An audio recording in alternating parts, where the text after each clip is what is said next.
आगे के match final match होने वाले हैं। चेन तियान सू हॉन की ओवरवेलमिंग पावर को देख प्रिंसिपल से पूछता है, यह सू होंग आखिर आया कहां से है, और जब मैं प्राइवेट ट्यूशन दे रहा था तब ये वहां क्यों नहीं था। प्रिंसिपल इस बात पर उससे कहता है, ये सब मेरी ही लापरवाही है, मेरी ड्यूटी में चूक हुई है। आखिर इतना शानदार टैलेंट और मुझे पहले पता ही नहीं चला। अगर मैंने पहले इसकी परवरिश पर ध्यान दिया होता तो आज ये हुनर यूं दबा हुआ नहीं रहता। उनकी ये बात सुन चेन तियान सोचते हुए कहता है, पता नहीं क्यों लेकिन मुझे ऐसा लगता है कि मैंने इस लड़के को कहीं देखा है, लेकिन याद ही नहीं आ रहा कहाँ। उसकी ये बात सुन प्रिंसिपल थोड़ा हैरान दिखता है। फिर वो कहता है, उधर दूसरी तरफ चेन शान और ली टू के बीच सेमीफाइनल मुकाबला है। अब किसी भी पल ये नतीजा आने वाला है कि उन दोनों की ताकत लगभग बराबर है या कुछ और।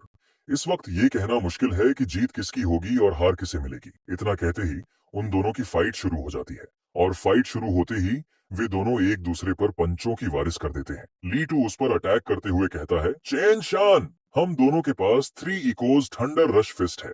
अगर तुमने अपनी अल्टीमेट मूव नहीं दिखाई तो मुझे हराने का सपना भी मत देखना। यह कहकर वो अपने थंडर रश फिस्ट से अटैक कर देता है। चेन शान उस अटैक को संभालने में स्ट्रगल कर रहा होता है। वो जैसे तैसे उसके अटैक को ब्लॉक करता है। चेन शान अपने फिस्ट में फायर एट्रीब्यूट कलेक्ट कर उस पर अटैक करते हुए कहता है, लीटू, ध्यान से देखो कि कौन स्कूल का नंबर 1 स्टूडेंट रहेगा। सभी स्टूडेंट्स उसके अटैक को देख कहते हैं, एट्रीब्यूट एक्सटर्नलाइजेशन। क्या ये चेन शान अब ये भी कर सकता है, और वो भी फायर एट्रीब्यूट, जिसकी ताकत बेहद इमेंस होती है, जो कि सिर्फ थंडर एट्रीब्यूट से ही कमजोर होता है। ली टू भी अपने हैंड में मेटल एट्रीब्यूट को कंडेंस करते हुए कहता है, सिर्फ एट्रीब्यूट एक्सटर्नलाइजेशन ही तो है, आखिर ये कौन नहीं कर सकता। ली टू की पावर को देख स्टूडेंट्स और भी ज्यादा हैरान रह जाते हैं, और हैरानी से कहते हैं, क्या ली टू भी एट्रीब्यूट एक्सटर्नलाइजेशन कर सकता है, और उसका एट्रीब्यूट है मेटल, जिसकी कॉम्बैट पावर फायर से भी ज्यादा मानी जाती है। ली टू अपना अटैक करते हुए कहता है, और इतना ही नहीं, मैं ये भी जानता हूँ। यह कहकर वो अपना थंडर रश फिस्ट का अटैक कर देता है, जिससे 5 साउंड निकलते हैं। उसके इस अटैक को देख चेन शान को समझ आ जाता है कि वो अब इसके सामने नहीं टिक पाएगा, और हमें उसके चेहरे पर साफ मायूसी दिखती है। तभी ली टू का अटैक जाकर चेन शान के पेट पर लगता है, और उसी अटैक में वो नॉक हो जाता है। प्रिंसिपल ली टू की पावर देख शॉक एक्सप्रेशन देता है, और वो उसी एक्सप्रेशन के साथ कहता है, 5 इकोज थंडर रश फिस्ट। उस लड़के ली टू ने अपनी पावर बहुत गहराई से छुपा रखी थी। चेन तियान भी ली टू की तारीफ में कहता है, सिर्फ 10 दिन के अंदर उसने न सिर्फ एट्रीब्यूट एक्सटर्नलाइजेशन में महारत हासिल की, बल्कि उसकी थंडर रश फिस्ट भी माइक्रो लेवल तक पहुंच गई। ली टू का टैलेंट वाकई कमाल का है। प्रिंसिपल को ली टू की पावर को देख इतना भरोसा हो जाता है कि वो कहता है कि अब फाइनल देखने की जरूरत ही नहीं है, क्योंकि micro level thunder rush fist और मेटल एट्रीब्यूट के साथ सू हॉन के लिए ली टू को हराना नामुमकिन है। चेन तियान भी प्रिंसिपल की बात से सहमत हो जाता है, और कहता है, अफसोस, अगर सू हॉन को भी कोई गाइडेंस टेक्निक और थंडर रश फिस्ट आती तो शायद उसके पास लड़ने का एक मौका होता। तभी जियांग मिंग उनकी बात सुन उनसे कहता है, अरे ओल्ड ली, ओल्ड चेन, मैं 50,000 की शर्त लगाता हूँ कि सू हॉन्ग पहला स्थान हासिल करेगा, लगानी है तो लगाओ। अचानक से उसके इंटरफेरेंस को देख प्रिंसिपल कहता है, क्या तुम पागल हो? सू हॉन्ग भले ही अच्छा है, लेकिन उसे कोई गाइडेंस टेक्निक नहीं आती, वो जीतेगा कैसे? इस पर चेन तियान भी कहता है, जब तुम खुद पैसे मेरे दरवाजे ला रहे हो तो ये शर्त मैं जरूर लगाऊंगा। और शायद इसी के साथ उनकी बेट लग जाती है, और इसी के साथ उन दोनों का फाइनल मैच शुरू हो जाता है। Final match number 1 Li Tu और नंबर 666 सुहॉन के बीच होता है। सुहॉन का फ्रेंड उससे कहता है, चलो सुहॉन्ग चैंपियनशिप जीत लो। और वही बाकी सारे स्टूडेंट्स ली टू का सपोर्ट करते हुए कहते हैं, ली टू ध्यान रखना, इज्जत मत गंवाना। ली टू फाइटिंग पोजीशन में आकर सुहॉन्ग से कहता है, तुम तो सच में किस्मत वाले निकले, ना मुझे मिले ना चेन शान से भिड़े, और चुपके से फाइनल में पहुंच गए। सुहॉन्ग ली टू को देख सोचता है, इतने सारे फिरोशियस बीस्ट्स का शिकार करने के बाद मुझे तो ये सारे स्टूडेंट बहुत कमजोर लगे। आखिरकार अब कोई तो आया जो देखने लायक है। चलो देखते हैं कि ये कितना स्ट्रांग है, क्या मैं इसके खिलाफ पूरी पावर का यूज कर पाऊंगा। ये सोचकर वो अपने हाथों को फाइट करने के लिए तैयार कर लेता है। ली टू उसे मॉक करते हुए कहता है, चूंकि तुम लक की वजह से फाइनल में पहुंच गए, इसलिए तुम स्कूल में सेकंड आ गए। इस पर सू हॉन कहता है, तो पहला नंबर कौन है? ली टू अटैक करने के लिए आगे बढ़ते हुए कहता है, नंबर 1, वो तो स्वाभाविक है कि मैं ही हूँ। ये कहकर वो अपना मेटल वाला पंच का अटैक सू हॉन पर करते हुए कहता है, तुम्हें हमारे बीच की ताकत का फर्क समझाने के लिए मुझे सिर्फ एक ही चाल काफी है। सभी स्टूडेंट्स ली टू की पावर को देख सुहॉन की फिक्र करते हुए कहते हैं, क्या उसने शुरुआत से ही 5 इकोज थंडर रश फिस्ट का अटैक कर दिया? क्या वो नंबर 1 आने के लिए इतना सीरियस है? सब खत्म। जैसे ही थंडर रश फिस्ट निकली, लड़ने के लिए क्या बचा? सुहॉन की हार तय है। यह वही बैठा दूसरा स्टूडेंट कहता है। जब सभी यही सोच चुके होते हैं कि सू हॉन की हार बहुत बुरी तरह से होगी, तभी सू हॉन अपनी पावर रिलीज करता है, जिससे उसकी आंखें ग्लो करने लगती हैं। फिर वो भी अपने फीस्ट में पावर कलेक्ट करके उस पर अटैक करते हुए सोचता है, मैं तो बस यह देखना चाहता था कि मेरी फिजिकल पावर की लिमिट आखिर है कहाँ। जब सभी स्टूडेंट्स सू हॉन को आगे बढ़ते हुए देखते हैं तो वे सभी यही सोचते हैं, क्या सू हॉन्ग पागल हो गया है? वो अटैक को डॉज नहीं कर रहा बल्कि सीधे मुक्कों से आमने सामने टकराने के लिए जा रहा है। वही दूसरा स्टूडेंट भी घबराते हुए कहता है, अगर मरना है तो ऐसे मत मर, रेफरी जल्दी उसे बचाओ। लेकिन जब उनकी फीस्ट आपस में टकराती है तो बहुत तेज आवाज सुनाई देती है और सू हॉन्ग बड़े ही आसानी से उसके पंचेज के अटैक को ब्लॉक कर ले रहा होता है। तभी उनकी फीस्ट वापस से आपस में टकराती है। ली टू सू हॉन्ग्स की पावर को फील कर मन ही मन सोचता है, उसने सच में मेरे 5 इकोस थंडरस फिस्ट को न्यूट्रलाइज कर लिया। क्या उसकी फिजिकल पावर इतनी ज्यादा है? ये सोचकर ही उसके चेहरे से पसीना आने लगता है और वो वापस से अपनी फुल पावर का अटैक सुहॉन्ग पर करने लगता है। लेकिन सुहॉन्ग उसे बिना किसी दिक्कत के संभाल रहा होता है। सुहॉन्ग के पंचेज की पावर को फील कर ली टू मन ही मन घबराते हुए सोचता है, आखिर इसके साथ क्या गलत है? आखिर इसके पंचेज की पावर लगातार बढ़ क्यों रही है? वही सारे स्टूडेंट्स भी सुहॉन्ग की इस अमेजिंग पावर को देख सोचते हैं, क्या सुहॉन्ग ने कोई मार्शल स्किल इस्तेमाल ही नहीं की? फिर भी वो ली टू के 5 इकोज थंडर रश फिस्ट का बराबरी से सामना कर रहा है। इस सुहॉन्ग की ताकत कुछ ज्यादा ही डरावनी है। वही चेन तियान भी खुशी से कहता है, जरूर इसके पास कोई स्पेशल फिजिक है, वरना इसकी फिजिकल पावर इतनी बड़ी छड़ी नहीं हो सकती। इस बात पर प्रिंसिपल हंसते हुए कहता है, हमारे स्कूल ने सच में एक स्पेशल फिजिक वाला जीनियस पैदा किया है। उसकी इस बात पर वापस से चेन तियान कहता है, हालांकि सू हॉन की ताकत चौंकाने वाली है, लेकिन ली टू ने पहले ही अपना एट्रीब्यूट कंडेंस कर लिया है, इसीलिए सू हॉन के पास अब भी कोई बढ़त नहीं है। तभी वापस से सीन एरिना पर आता है। सू हॉन का पंच इतना हैवी हो जाता है जिससे ली टू जाकर दूर खिसक जाता है। इस वजह से वो काफी गुस्सा हो जाता है और पंचेज में मेटल एट्रीब्यूट कलेक्ट करते हुए कहता है, सू हॉन्ग घमंड मत करो, जीतने वाला सिर्फ मैं ही हूँ। वो जल्दी से अटैक करने के लिए आगे बढ़ते हुए कहता है, पीछे हटो और अपनी हार मान लो। सू हॉन्ग उसकी पंचेज की पावर को फील कर सोचता है, असल में मैं तो ये देखना चाहता था कि सिर्फ अपने फिजिकल पावर के दम पर मैं ली टू से कितनी देर तक लड़ सकता हूँ, लेकिन ये आदमी तो इतनी जल्दी पूरी ताकत से फट पड़ा, तो अब मुझे भी थोड़ा सम्मान दिखाना होगा। ये सोचकर वो भी अपने पंचेज में ठंडर कलेक्ट करते हुए कहता है, चूंकि तुमने पूरी ताकत से हमला किया है तो मुझे भी कुछ पावर तुम्हें दिखाने दो। ठंडर एट्रीब्यूट कलेक्ट करने की वजह से जोर से ठंडर की आवाज आने लगती है और वो अपना अटैक लेकर ली टू को हिट करने के लिए बढ़ जाता है। जब ली टू ये देखता है कि सू हॉन्ग ने अपने हाथों में ठंडर कलेक्ट की है तो उसकी फट जाती है और उसके मुंह से यही आवाज निकलती है, क्या तुम भी एट्रीब्यूट एक्सटर्नलाइजेशन कर सकते हो? सू हॉन्ग को ठंडर कलेक्ट करते देख प्रिंसिपल और चेन तियान का मुंह बन जाता है और उनके पास कुछ भी शब्द नहीं बचते कि उन्हें इस टाइम क्या कहना चाहिए। वो अपना मुंह फाड़कर यही कहते हैं, ठंडर एट्रीब्यूट। सू हॉन्ग ने भी ठंडर गाइडेंस टेक्निक में महारत हासिल कर ली है। स्पेशल फिजिक के साथ सबसे ज्यादा अटैक पावर वाला ठंडर एट्रीब्यूट, ये टैलेंट तो सच में भयावह है। जैसे ही उनके पंच आपस में टकराते हैं तो उसके टकराव से बहुत जोर की आवाज आती है। ली टू सू हॉन्ग के पंचेस के सामने नहीं टिक पा रहा होता। वो सोचता है उसका ठंडर एट्रीब्यूट मेरे मेटल एट्रीब्यूट से भी ज्यादा शक्तिशाली है। सू हॉन्ग अब उसे मॉक करते हुए कहता है, तुम मुझे अपना अल्टीमेट मूव दिखा रहे थे तो फिर तुम अब मेरे अल्टीमेट अटैक के लिए तैयार रहो। यह कहकर वो अपना ठंडर रश फिस्ट का अटैक उसकी ओर कर देता है। जैसे सू हॉन्ग अपना अटैक करता है, उसके ठंडर रश फिस्ट से 9 इकोज आते हैं और उसी अटैक से ली टू जाकर दूर गिरता है। ली टू नॉक होते हुए सोचता है, ठंडर रश फिस्ट 9 इकोज ये कैसे पॉसिबल है? सू हॉन के एक और पंच के साथ ली टू वहीं पर बेहोश हो जाता है और सू हॉन फाइनली फर्स्ट प्लेस जीत जाता है। सू हॉन की जीत को देख सभी स्टूडेंट्स और सभी टीचर हैरान रह जाते हैं और उन्हें समझ नहीं आता कि कैसे रिएक्ट किया जाए। लेकिन कुछ टाइम बाद वे सभी अपनी चुप्पी तोड़कर जोर से खुश होकर चिल्लाने लगते हैं और कहते हैं, क्या सच में सू हॉन्ग इस फाइनल फाइट को जीत गया? सू हॉन्ग ठंडर रश फिस्ट को मास्टर कर चुका है। ये तो गॉड टियर है।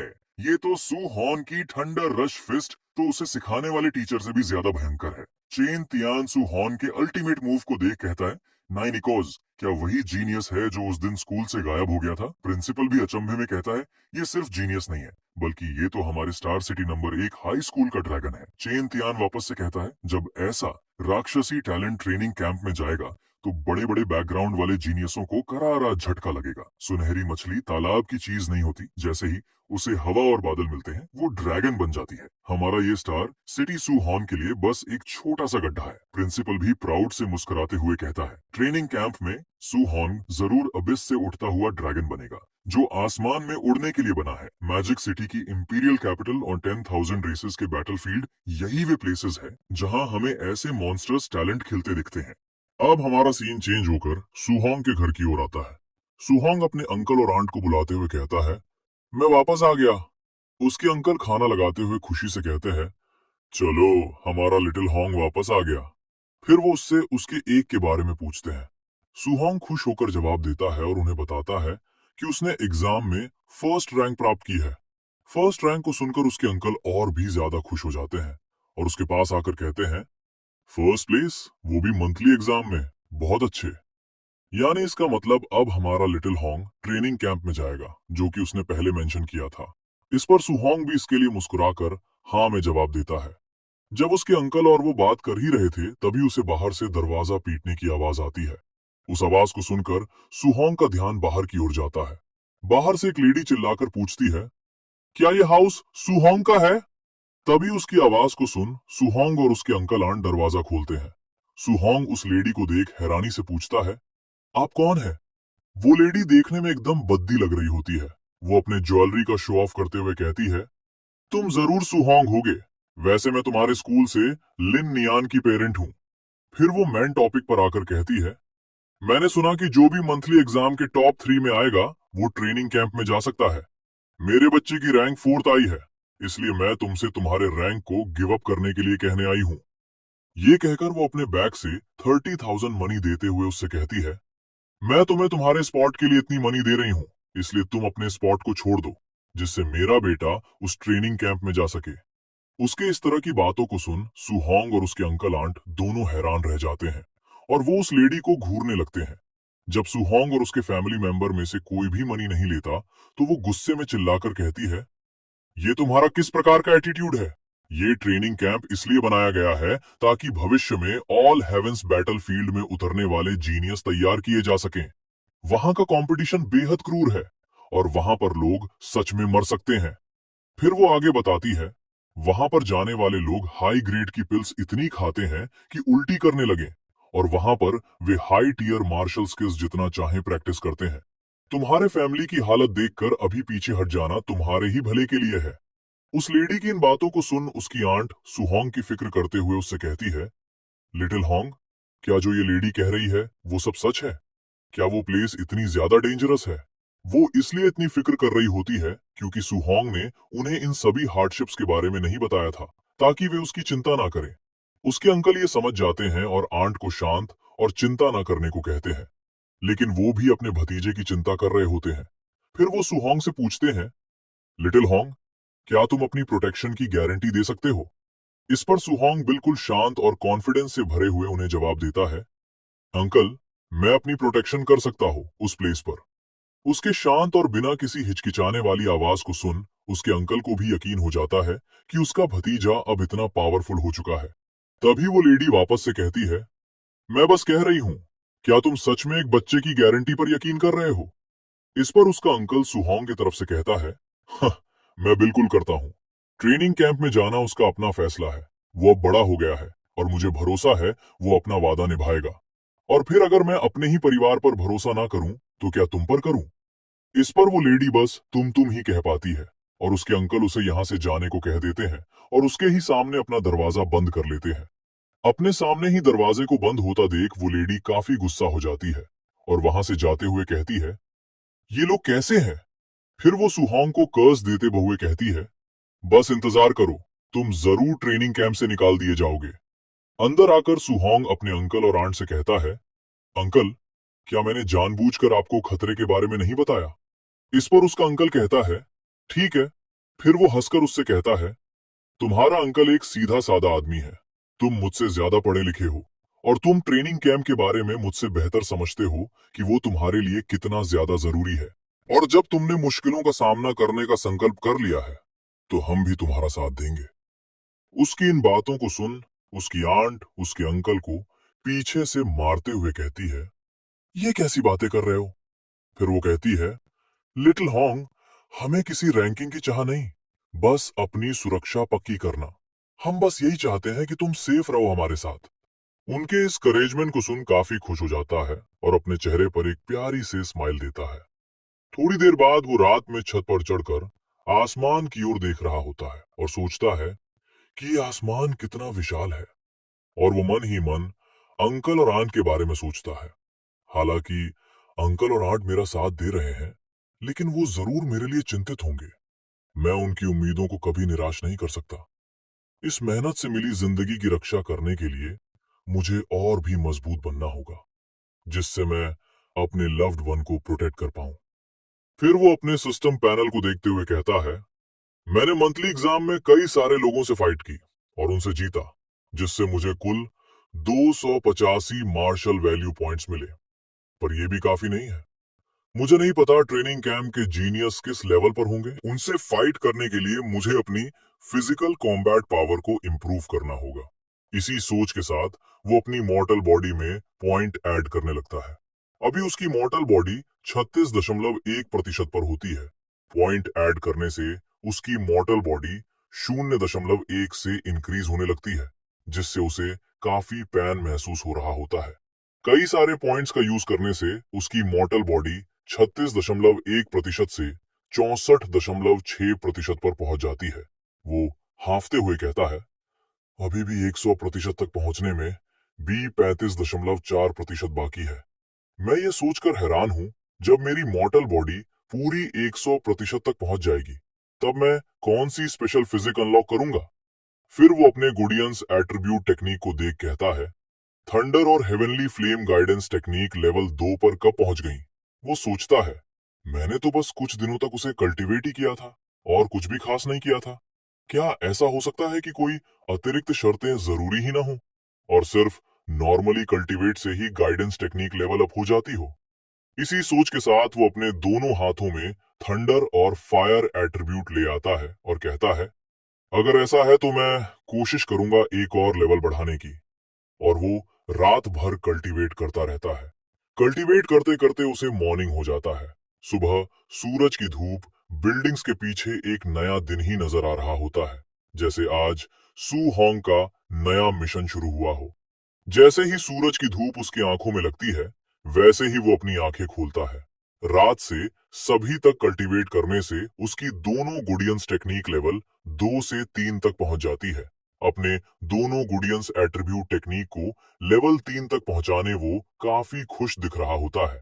वो कहता है, सिर्फ गुडियंस टेक्निक ही लेवल अप नहीं हुई, बल्कि मेरी वाइटैलिटी भी 3 पॉइंट बढ़ गई। ये सच में अनएक्सपेक्टेड हार्वेस्ट है। अब हमें उसका सिस्टम पैनल दिखाया जाता है। उसकी vitality 126, spirit 26.5, physique mortal body 64.6% होती है और गाइडेंस टेक्निक में thunder guidance technique level 3, heavenly flame guidance technique level 3 होती है। और उसके पास martial skills void breaking finger, raging sea spear technique, thunder rush fist सभी परफेक्ट लेवल पर होती है। अब सीन बदलकर थोड़े टाइम बाद आता है, जहां पर सू होंग अपने अंकल और आंट से ट्रेनिंग कैंप जाने के विदा ले रहा होता है। उसकी आंट कहती है, अपनी सुरक्षा का ध्यान रखना और अगर सच में हालात बिगड़ जाएं तो बस घर लौट आना। उसके अंकल उसे जाता देख आंट से कहते हैं, ऐसी मनहूस बातें मत कहो। लिटिल होंगो तुम ट्रेनिंग कैंप जाओ और एक और पहला स्थान लेकर लौटो। अपने अंकल और आंट की इन बातों को सुन वो काफी खुश हो जाता है और वहां से जाते हुए कहता है, ठीक है, मैं चलता हूँ। धीरे धीरे सू होंग आगे बढ़ने लगता है। सू होंग को जाता देख उसका अंकल कांपने लगता है। जैसे ही सू होंग उनकी आंखों से ओझल हो जाता है, वैसे ही उसका अंकल एक फनी वे में रोने लगता है और उसके आंट की आंखों में भी आंसू आ जाते हैं। उसकी आंट अंकल से कहती है, तुम मेरी बात कर रहे हो, लेकिन क्या तुम खुद उतनी ही चिंतित नहीं हो? क्या सच में तुम इसलिए इतना बोल रहे थे? इस पर अंकल कहता है, क्योंकि तुम्हें डर है कि लिटिल होंग चिंतित हो जाएगा। सू होंग धीरे धीरे अपने ट्रेनिंग कैंप की ओर जा रहा होता है। तभी उसे अपने पीछे से किसी कार की आवाज आती है, जो कि उसी की ओर बढ़ रही होती है। वो रेड कलर की कार ड्रिफ्ट मारकर सू होंग के सामने रुकती है। वो कार प्रेसिडेंट वू चला रही होती है। उसे यहाँ देख सू होंग हैरान रह जाता है। प्रेसिडेंट वू अपनी ग्लासेस को नीचे कर सू होंग को कार के अंदर आने को कहती है। सू होंग उसकी बात मानकर कार में बैठ जाता है। वो सू होंग को अपने कार में बैठाकर उसे ट्रेनिंग कैंप की ओर ले जाने लगती है। उसकी कार फुल स्पीड में हाईवे इस तरह से भाग रही होती है, जैसे वो किसी रेसिंग ट्रैक पर हो। सू होंग उससे पूछता है, प्रेसिडेंट, आपको मुझसे क्या काम था? इस पर प्रेसिडेंट जवाब देती है, ट्रेनिंग कैंप के बारे में कुछ बातें हैं जो तुम्हें जरूर याद रखनी चाहिए। मार्शल आर्टिस्ट एसोसिएशन की अध्यक्ष होने के नाते मैं जानती हूँ, इस बार के पार्टिसिपेंट्स में कुछ ऐसे मॉन्स्टर हैं जो पहले ही मार्शल आर्टिस्ट स्टेज में है और टीयर 2 बनने से ज्यादा दूर नहीं, और उनमें से कुछ के पास कम से कम बी रैंक की मार्शल स्किल्स हैं। इन बातों को सुन भी सू हॉन्ग का रिएक्शन नॉर्मल होता है और वो उसकी बातें सुन मन ही मन सोचता है, टीयर 2 मार्शल आर्टिस्ट का मानक है 200 वाइटैलिटी पॉइंट्स, और इस बैच में कई लोग उस स्तर के बेहद करीब हैं जो कि टीयर 2 पर पहुंच चुके हैं या पहुंचने वाले हैं। हालांकि मैं बी रैंक मार्शल स्किल्स से नहीं डरता, सिस्टम स्पेस के साथ मैं बी रैंक स्किल्स भी जल्दी सीख सकता हूँ। प्रेसिडेंट वापस से सुहोंग से कहती है, सुहोंग तुम्हारा टैलेंट मेरे लाइफ में देखे गए सबसे स्ट्रॉन्गेस्ट में से है और इसमें कोई संदेह नहीं, लेकिन तुम्हारे पास वो रिसोर्सेज नहीं है जो उनके पास है। अगर ट्रेनिंग कैंप में तुम्हें असफलता मिले भी तो निराश मत होना, तुम्हारे टैलेंट के साथ उन्हें पीछे छोड़ना सिर्फ समय की बात है, एक दिन जरूर तुम उन्हें पीछे छोड़ दोगे। इस पर सू हॉन्ग कहता है, मैं समझ गया प्रेसिडेंट, इसके लिए धन्यवाद सिस्टर वू। और वो इस टाइम स्माइल कर रहा होता है। उसकी स्माइल को देख प्रेसिडेंट सोचती है, वह जानता है कि उसकी वाइटैलिटी और रिसोर्सेज दूसरों से कम है, फिर भी उसके चेहरे पर कोई घबराहट नहीं है। लगता है मुझे उसके मेंटल स्टेट को लेकर चिंता करने की जरूरत नहीं है। और इसी के साथ वे दोनों star city number 1 high school के पास पहुंच जाते हैं और सू हॉन्ग उनके साथ हो जाता है और उन्हीं के साथ ट्रेनिंग कैंप के लिए निकल जाता है। उनकी कार धीरे धीरे ट्रेनिंग कैंप की ओर बढ़ने लगती है। ली टू और थर्ड प्लेस वाला बंदा आसपास के माउंटेन्स को देख कहते हैं, क्या ट्रेनिंग कैंप तियानलिन माउंटेन रेंज में है जहां पर फेरोसियस बीस्ट्स गदर होते हैं। प्रिंसिपल उनकी बातें सुन उनसे कहता है, इतनी चिंता मत करो, ट्रेनिंग कैंप में एक ग्रैंड मास्टर स्वयं मौजूद रहेंगे, इसलिए वहां आम तौर पर तुम्हारी लाइफ को जानलेवा खतरा नहीं होगा। सू हॉन्ग चारों ओर देख सोचता है, तियानलिन माउंटेन रेंज एक मैसिव माउंटेन रेंज है जो स्टार सिटी और यांग सिटी समेत कई शहरों में फैला हुआ है। न केवल यहाँ की एनर्जी काफी डेंस है, बल्कि यहाँ पर कई सारे फेरोशियस बीस्ट्स भी रहे हैं। लेकिन माउंटेन के अंदर तो ऐसे बीस्ट किंग भी हैं जो टियर ग्रैंड मास्टर के बराबर ताकत रखते हैं। यहाँ पर फेरोशियस बीस्ट्स के बीच कंपटीशन बहुत क्रूर होगा। वैसे भी यहाँ के दैत्य पशु बेहद क्रूर हैं। माउंटेन रेंज की आउटर एरिया में भी टियर 1 के फेरोशियस बीस्ट्स बाहर के मुकाबले कहीं ज्यादा भयानक हैं। सामान्य टियर 2 मार्शल आर्टिस्ट यहाँ आसानी से कदम रखने की हिम्मत नहीं करते। हमें एक टाइगर दिखाया जा रहा होता है जो देखने में काफी खूंखार दिख रहा होता है और उसकी थर्ड आई भी होती है जो कि अपने जबड़े में एक बियर को लिए होता है। उनकी कार धीरे धीरे माउंटेन रेंज को पार कर ट्रेनिंग कैंप की ओर बढ़ रही होती है और रास्ते में हमें कई सारे फेरसियस बीस्ट्स भी दिख रहे होते हैं जो कि उन्हें वहां से गुजरता देख रहे होते हैं। ली टू चारों ओर देखकर डरते हुए कहता है, मुझे ऐसा क्यों लग रहा है कि जैसे कोई हमें घूर रहा हो। वही थर्ड प्लेस वाला बंदा भी डरते हुए कहता है, कोई फेरोशियस बीस्ट अचानक हमला तो नहीं करेगा, है ना? वही हमारा हीरो। उनकी ये बातें सुन मुस्कुराते हुए सोचता है, ट्रेनिंग कैंप का कंपटीशन शायद यहाँ फेरोशियस बीस्ट्स के बीच होने वाले कत्लेआम जैसी ही होगी, निर्दयी और क्रूर। मैं सच में पागल होता जा रहा हूँ। मुझे ये एहसास जाने क्यों अच्छा लगने लगा है। उनकी कार कुछ टाइम बाद एक जगह पर रुकती है जहाँ पर कई सारे स्टूडेंट्स इकट्ठा होते हैं। वहीं पर वे तीनों भी आ जाते हैं। वे तीनों आगे बढ़ते उनकी ओर जाने लगते हैं। ली टू उनको देख के कहता है, मैं यह देखना चाहता हूँ कि ये लोग कितने स्ट्रांग होंगे। उसकी बात वे सभी भी सुन लेते हैं और उन्हें घूरने लगते हैं। उन्हें अपनी ओर घूरते देख वे थोड़ा अनकंफर्टेबल हो जाते हैं और उनसे डर कर वही खड़े रह जाते हैं। और वही सू हॉन्ग बिना किसी दिक्कत के आगे बढ़ जाता है और उन सभी को देख एक स्माइल देने लगता है। वो उन्हें भी अपने साथ लेकर जाते हुए कहता है, चलो चले। उसकी बात मानकर वे दोनों होश में आते हैं और उसके साथ आगे बढ़ने लगते हैं। तभी एक इंस्ट्रक्टर उनके सामने आकर उन्हें रुकने को कहता है। वो कहता है, सबके आने तक यहीं वेट करो, जब सभी आ जाएंगे तब कैंप एंट्रेंस असेसमेंट शुरू होगी। सू हॉन्ग उससे पूछता है, क्या इसके लिए एंट्रेंस असेसमेंट एग्जाम भी है? तभी पीछे से आवाज आती है, वे लोग आ गए। इस आवाज को सुन सभी का ध्यान उसी ओर चला जाता है और वे सभी उसी ओर देखने लगते हैं। सभी स्टूडेंट्स उन्हें देख सोचते हैं, धत्तेरे की रिच फैमिलीज वाले तो कमाल है, हमसे उनके लिए इंतजार करवा रही हैं। तभी कई सारी लग्जरी कार्स आकर वहां रुकती है। उन कार में से रिच फैमिलीज के यंग मास्टर आ रहे होते हैं। पिंक हेयर वाली लेडी को देख सभी लोग उन्हें देख कहते हैं, गॉडेस शियाओ नान बहुत कूल है, स्पिरिट मास्टर सच में ईर्ष्या के लायक हैं। वही व्हाइट हेयर को देख कहते हैं, ये लिन फैमिली का लिन जिनगे है जो कि लगभग टीयर 2 पर पहुंचने वाला है। वो सच में कितना दिखावा करता है। वही ब्लैक हेयर वाले को देख कहते हैं, ये सिटी लॉर्ड का बेटा है। इसे सभी बर्बारियन गॉड वांग त्यांगतुओ कहते हैं। न केवल उसकी फायर एट्रीब्यूट के साथ कंपैटिबिलिटी 95% है, बल्कि उसके पास एक स्पेशल फिजिक भी है। धीरे धीरे वे तीनों अपने लोगों के साथ आगे बढ़ जाते हैं और सभी लोग उनके लिए बीच से रास्ता भी बना देते हैं। आगे जाकर वे तीनों रुक जाते हैं। तभी सू हॉन की नजर उन पर पड़ती है।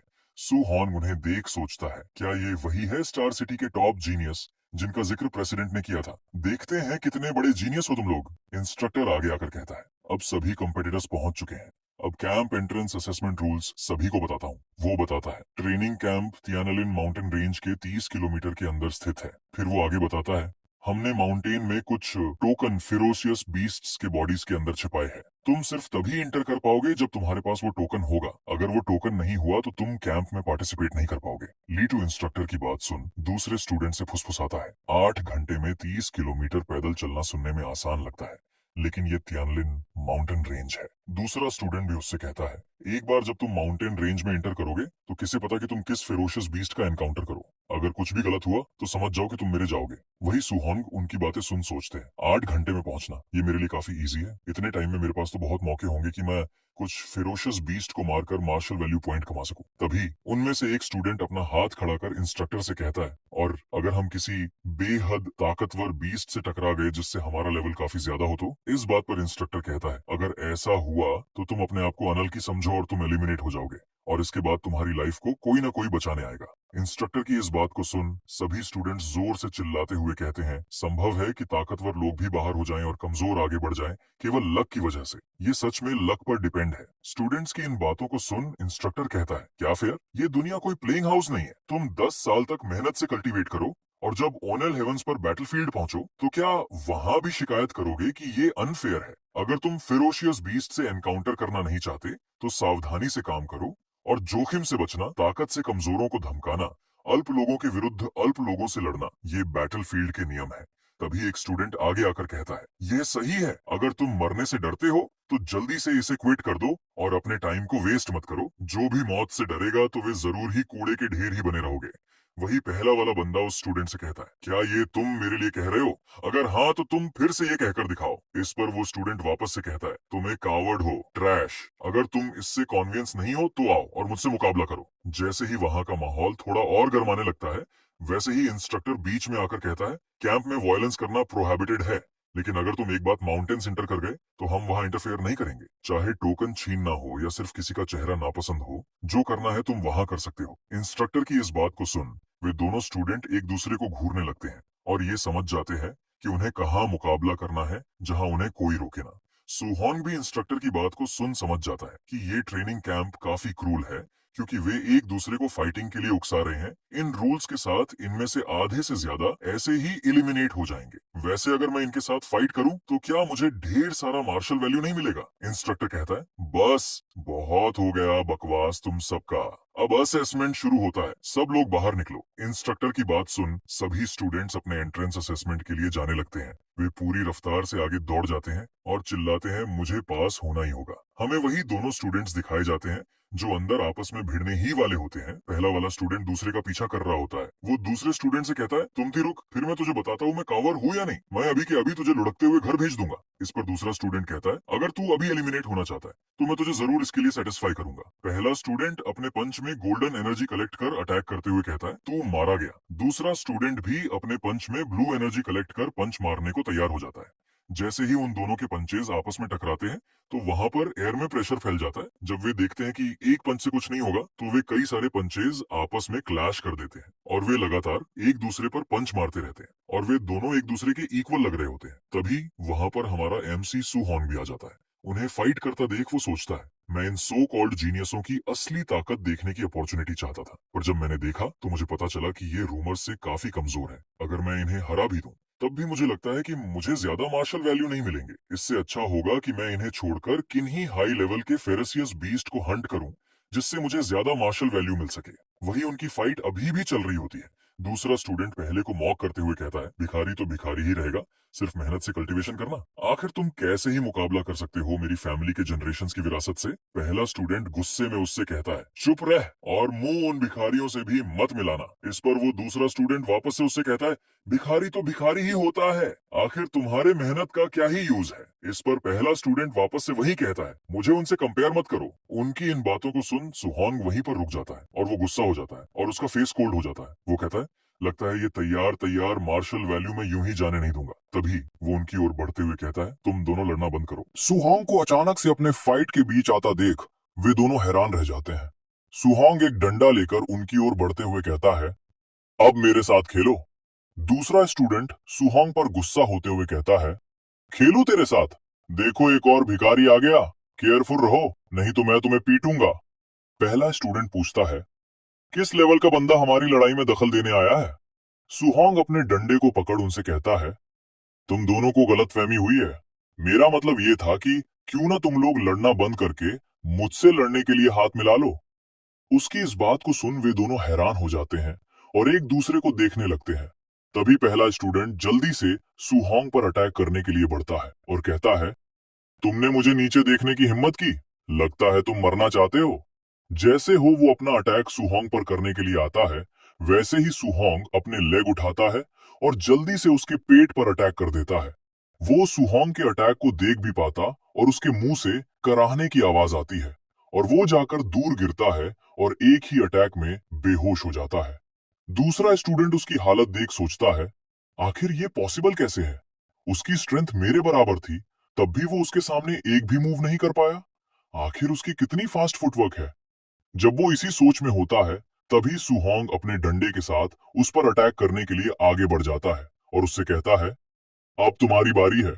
अचानक से सुहोंग को इतने पास देख वो घबरा जाता है और कुछ भी नहीं कर पाता। तभी सुहोंग का डंडा जाकर उसके सर में लगता है और उसके मुंह से ब्लड आने लगता है और वो भी जाकर पीछे लगता है और वहीं पर बेहोश हो जाता है। सुहोंग उन दोनों को अपने एक ही फटके में नॉक कर कहता है, किसी भी ऑर्डिनरी कल्टीवेटर को नीचे दृष्टि से नहीं देखना चाहिए। वही सुहोंग के इस पूरे कारनामे को दो इंस्ट्रक्टर बैठकर देख रहे होते हैं। ये सब देखकर पहला वाला इंस्ट्रक्टर कहता है, आखिर ये बंदा कहां से आया है? वो उनकी लड़ाई के बीच में कूद गया और उन्हें अपना एनिमी बनाकर उन दोनों को एक ही पंच से नॉक कर दिया। वही दूसरा इंस्ट्रक्टर पूछता है, जो ये दोनों नॉक हो गए हैं, तो क्या हम इन्हें एलिमिनेट काउंट करें? इस पर वो पहला वाला इंस्ट्रक्टर जवाब देता है, नहीं, उनमें से किसी ने भी रेस्क्यू के लिए रिक्वेस्ट नहीं भेजी है, इसलिए वे अभी भी असेसमेंट कंटिन्यू कर सकते हैं। इस पर वो दूसरा इंस्ट्रक्टर कहता है, ठीक है। अब हमारा सीन शिफ्ट होकर उसी दूसरे स्टूडेंट पर आता है। वो अपने होश में आ जाता है और अपने चेहरे को पकड़ कहता है, मुझे सच में काफी दर्द हो रहा है। फिर वो अपने सामने देख डर से चिल्लाता है, पीछे हट जाओ और मुझे मत पीटो। जब वो अपने सामने सही से देखता है, तो उसे अपने सामने सू होंग तो नहीं दिखता, पर उसका डंडा पड़ा जरूर दिखता है। वो सू होंग के किए गए अटैक को सोच कहता है, उस कमीने ने मुझे इतनी जोर से मारा कि मैं थोड़े टाइम के लिए बेहोश हो गया। आज तक किसी ने भी मेरे साथ ऐसा नहीं किया। मैं इसको याद रखूंगा और इसका बदला उससे जरूर लूंगा। तभी वो पहला वाला स्टूडेंट भी अपनी चेस्ट को पकड़कर हाथे हुए कहता है, धत तेरे की, अगर मैंने उसे अंडरस्टिमेट न किया होता तो मेरी ये हालत ना होती और मैं उससे हारता भी नहीं। फिर वे दोनों एक दूसरे को बिल्कुल शांत होकर देखने लगते हैं। फिर वे अपनी लड़ाई को भूलकर एक दूसरे से हाथ मिलाते हैं। पहला वाला स्टूडेंट कहता है, पहले के लिए मुझे माफ करना, मेरी बातों को सीरियस मत लेना, तुम सच में काफी स्ट्रांग हो। वही दूसरा भी खुशी से कहता है, तुम्हारी स्ट्रेंथ भी ज्यादा है, अब से मैं तुम्हें मॉक नहीं करूंगा। फिर वे एक दूसरे को सहारा देकर खड़ा करते हैं और आगे बढ़ते हुए कहते हैं, ब्रदर, चलो साथ मिलकर उससे अपना रिवेंज लेते हैं। हम दोनों इसी वुडन क्लब का यूज करके अपना गुस्सा उस पर उतारेंगे। वे ये कहकर सू होंग को ढूंढने के लिए निकल जाते हैं। अब हमारा सीन शिफ्ट होकर वापस से हमारे एमसी सू होंग की ओर आता है, जो कि अपनी किसी स्किल का यूज कर बीस्ट को हंट करने के लिए आगे बढ़ रहा होता है। तभी वो अपने सामने कुछ देखकर वहीं पर रुक जाता है। वो अपने सामने कई सारे वाइल्ड बोर्स को देख सोचता है, आखिर फिर से मुझे फर्स्ट ईयर के इनिशियल स्टेज के जायंट टूथ वाइल्ड बोर्स क्यों मिल गए? इस तियानलिन माउंटेन रेंज में सच में कई सारे फेरोशियस बीस्ट हैं। आखिर मुझे कितने ग्रुप्स के साथ एनकाउंटर करना होगा? तभी वे सभी जायंट टूथ वाइल्ड बोर्स सू होंग को अपने पास देखकर उसे घूरने लगते हैं और अटैक करने के लिए आगे बढ़ जाते हैं। उन्हें अपनी ओर अटैक करता देख सू होंग अपने स्पेयर को टाइट से पकड़ लेता है और उनसे फाइट करने के लिए तैयार हो जाता है। जैसे वे और भी पास आते हैं, सू होंग की आई गोल्डन ग्लो से चमकती है और वो थंडर रश फिस्ट स्किल का यूज कर उन पर अटैक कर देता है। उसके फिस्ट से 9 इकोज आते हैं और एक ही अटैक में वे सभी बोर्ड्स धराशायी हो जाते हैं और वही मारे जाते हैं। वो इन सभी को मारकर थोड़ा डिप्रेस होता है और कहता है, पहले जब मैं किसी मार्शल आर्टिस्ट को हराता था तो मुझे दर्जनों मार्शल वैल्यू पॉइंट्स मिलते थे, लेकिन जब से मैं लेवल अप होकर और मजबूत हुआ हूं, मिलने वाले मार्शल वैल्यू रिवॉर्ड्स लगातार कम होते जा रहे हैं। इतने सारे बोर्ड्स को मारने पर उसे केवल 6, 7, 9 और 10 ही मार्शल वैल्यू पॉइंट मिलते हैं। फिर वो अपने स्पेयर से उनके बॉडी को काटकर उनके अंदर टोकन देखने लगता है और सोचता है, पहले जो दर्जन भर टीयर 1 इनिशियल स्टेज के फेरोशियस बीस्ट्स मिले थे, उनके पास कोई टोकन नहीं था। पता नहीं क्या इस वाले के पास होगा। वो कई सारे बोर्ड्स के अंदर उन टोकन को चेक करता है, पर उसे कोई भी टोकन नहीं मिलता, जिससे वो निराश होकर कहता है, जैसा सोचा था, यहाँ भी एक भी टोकन नहीं है। लगता है कि सिर्फ थोड़े हायर लेवल के फेरोशियस बीस्ट के बॉडी के अंदर ही टोकन होते हैं। वो टोकन और मार्शल वैल्यू पॉइंट को ऑब्टेन करने के लिए वापस से आगे बढ़ जाता है। अब सीन आधे घंटे बाद सू होंग पर आता है, जो कि यहाँ वहां होते हुए आगे बढ़ रहा होता है। वो आगे बढ़ते हुए सोचता है, जब मैं पहली बार जंगल में 3 से 5 किलोमीटर अंदर आया था, तो एक घंटे में दर्जनों लो लेवल फेरोशियस बीस्ट मिल जाते थे, लेकिन अब एक भी क्यों नहीं मिल रहा। जब वो इसी बारे में सोच रहा होता है, तभी एक ब्लैक टाइगर जैसा दिखने वाला फेरोशियस बीस्ट सू होंग पर अटैक करने के लिए आगे बढ़ता है। सू होंग उसे अपनी ओर बढ़ता देख नोटिस कर लेता है और कहता है, आखिरकार एक मिल गया। ये है टीयर 1 हाई स्टेज का नेदर नाइट ब्लैक टाइगर। सू होंग आगे बढ़ते बढ़ते ही वॉइड ब्रेकिंग फिंगर का यूज कर उस पर अटैक कर देता है। वो अटैक सीधे जाकर उसकी बॉडी पर लगता है, जिससे वो टाइगर थोड़ा इंजर्ड हो जाता है और उसके मुंह से ब्लड भी आने लगता है और वो जाकर जमीन में गिरता है। वो अभी उठकर भागने के ही फिराक में होता है, तभी सू होंग अपना स्पेयर लेकर उसकी ओर बढ़ जाता है और वो अपने स्पेयर से सीधे उसके सर पर अटैक करता है, जिससे वो वही मारा जाता है। उस टाइगर को किल करने पर उसे 35 मार्शल वैल्यू पॉइंट प्राप्त होते हैं। फिर वो उसे मारकर कहता है, मेरी करंट स्ट्रेंथ के साथ tier 1 high stage ferocious beast को मारना मेरे लिए हाथ पलटने जितना आसान है। बस उम्मीद है कि इस ब्लैक टाइगर के पास टोकन हो। ये कहकर वो उसकी बॉडी में वो टोकन टटोलने लगता है। उसकी मेहनत रंग लाती है और उसे वो टोकन मिल जाता है। वो टोकन को पाकर खुशी से कहता है, जैसा सोचा था, हाई स्टेज फेरोशियस बीस्ट के पेट के अंदर जरूर ही टोकन होंगे। मैं सोच भी नहीं सकता कि एक टोकन ढूंढने में मुझे लगभग 3 घंटे लग गए। शुरू में हर जगह टीयर 1 शुरुआती लेवल के जंगली सूअर थे और अब हाई स्टेज ब्लैक टाइगर, जिसे ढूंढने में ही आधा घंटा लग गया। लगता है जैसे जैसे मैं पहाड़ों के अंदर गहराई में जा रहा हूँ, फेरोशियस बीस्ट का टीयर तो बढ़ रहा है, लेकिन उनकी संख्या कम होती जा रही है। भले ही tier 1 high stage black tiger ज्यादा मार्शल वैल्यू देता है, लेकिन आधे घंटे में मुझे सिर्फ एक ही मिला। अगर मैं माउंटेन रेंज के बाहरी इलाके में लो लेवल फेरोशियस बीस्ट का शिकार करूं, तो शायद मैं और ज्यादा मार्शल वैल्यू कमा सकता हूं। क्वालिटी के पीछे भागने से बेहतर है कि क्वांटिटी पर ध्यान दिया जाए। असेसमेंट खत्म होने में अभी भी 5 घंटे बाकी हैं। मुझे अपने मॉर्टल बॉडी की प्रोग्रेस को मैक्स करने के लिए पर्याप्त मार्शल वैल्यू इकट्ठा करनी होगी। वो ये कहकर आउटर एरिया की ओर बढ़ जाता है। कुछ टाइम बाद हमें एक ऐसा सीन दिखाया जाता है जहां पर कई सारे फेरोशियस बीस्ट की डेड बॉडी पड़ी होती है, जिससे वहां पर उनके ब्लड से एक पॉन्ड भी बन गया होता है। वही हमें कई सारे tier 1 initial stage giant tooth wild boars की बॉडीज भी देखने को मिलती है। वही हमें सू होंग दिखता है, जो कि एक बोर को अपने हाथों से ही मार रहा होता है। वही उसके पीछे से एक बियर उस पर अटैक करने को आता है। जैसे ही उसका क्लो सू होंग को लगने वाला होता है, वैसे ही सू होंग साइड होकर उसके अटैक से बच जाता है। वो अपनी फीस्ट में फायर एट्रीब्यूट कलेक्ट कर अटैक बनाते हुए कहता है, दर्जनों फर्स्ट ईयर के फेरोशियस बीस्ट से लड़ने के बाद फाइनली मेरा सामना एक और फर्स्ट ईयर के मिडिल लेवल के एक फेरोशियस बीस्ट से हुआ है। वो ये कहकर अपना अटैक उस पर कर देता है, जिससे वो बियर जाकर दूर गिरता है और वो एक पेड़ से टकराकर एक रोर मारता है। लेकिन सू होंग उस पर अटैक करने के लिए बढ़ता है और हमें उसकी आंखों में साफ मौत नजर आती है। जैसे ही सू होंग का अटैक उससे लगता है, वो पेड़ तोड़कर वहीं पर मारा जाता है। वो उसे मारकर सोचता है, जब मेरी मॉर्टल बॉडी 60% तक अपग्रेड हुई थी, तब मैं सिर्फ फिजिकल स्ट्रेंथ के दम पर टीयर 1 मिडिल स्टेज के फेरोशियस बीस्ट को मार सकता था। मैंने पहले ही 254 मार्शल वैल्यू पॉइंट्स प्राप्त कर लिए हैं। अब मुझे मेरी मॉर्टल बॉडी को मैक्स करने के लिए अब सिर्फ 100 से थोड़े ज्यादा पॉइंट्स की जरूरत है। हमें उसके सिस्टम पैनल को दिखाया जाता है। उसकी सभी स्किल्स उसी लेवल पर होती है और अभी उसके पास टोटल 254 मार्शल वैल्यू पॉइंट्स होते हैं। सू होंग अपने स्पेयर को उठाकर कहता है, अभी भी 3 घंटे से ज्यादा टाइम बचा है। मुझे किसी भी तरह इनफ मार्शल वैल्यू इकट्ठा करने ही होंगे। वो ये कहकर आगे ही बढ़ने वाला होता है, तभी उसे किसी फेरोशियस बीस्ट की रोर सुनाई देती है। उसकी रोर काफी भयानक होती है, जिससे सारा एरिया कांप उठता है। सू होंग भी उस आवाज को सुन थोड़ा घबराते हुए कहता है, ये किस बीस्ट की आवाज है? तभी हमें वो बीस्ट दिखाया जाता है, जो कि आसमान में किसी किंग की तरह उड़ रहा होता है, और वो काफी बड़ा भी होता है। सू होंग भी उसे देख कहता है, आखिर ये किस प्रकार का बीस्ट है?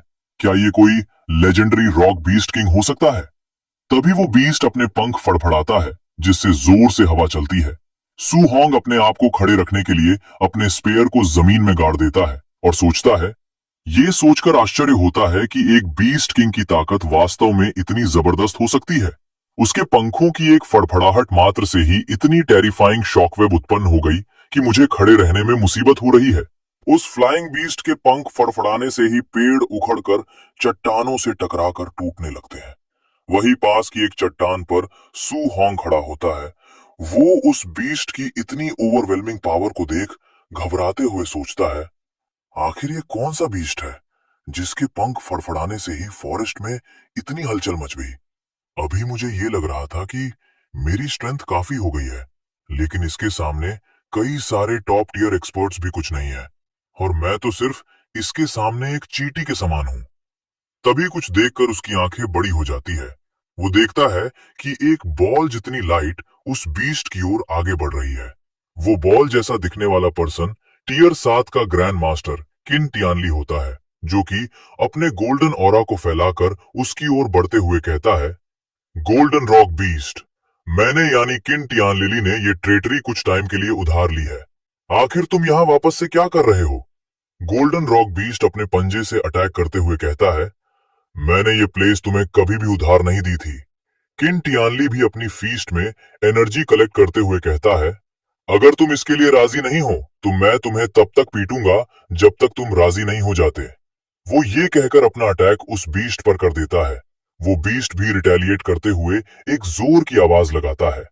किन टियानली उसकी आवाज को सुन कहता है, तुम बहुत नॉइजी हो। इतना कहते ही वो उस बीस्ट की पिटाई करने लगता है। वो गोल्डन रॉक बीस्ट किन टियानली के अटैक्स के सामने कुछ भी नहीं कर पाता और लगातार पिटाई खाता रहता है। एक और पंच के साथ उसके मुंह से ब्लड आने लगता है और वो जाकर दूर गिरता है। किन टियानली कहता है, गोल्डन रॉक बीस्ट किंग, मुझे वापस से रिपीट करने के लिए विवश मत करना। जल्दी यहाँ से निकल जाओ, क्योंकि मैंने ये प्लेस कुछ टाइम के लिए उधार लिया है।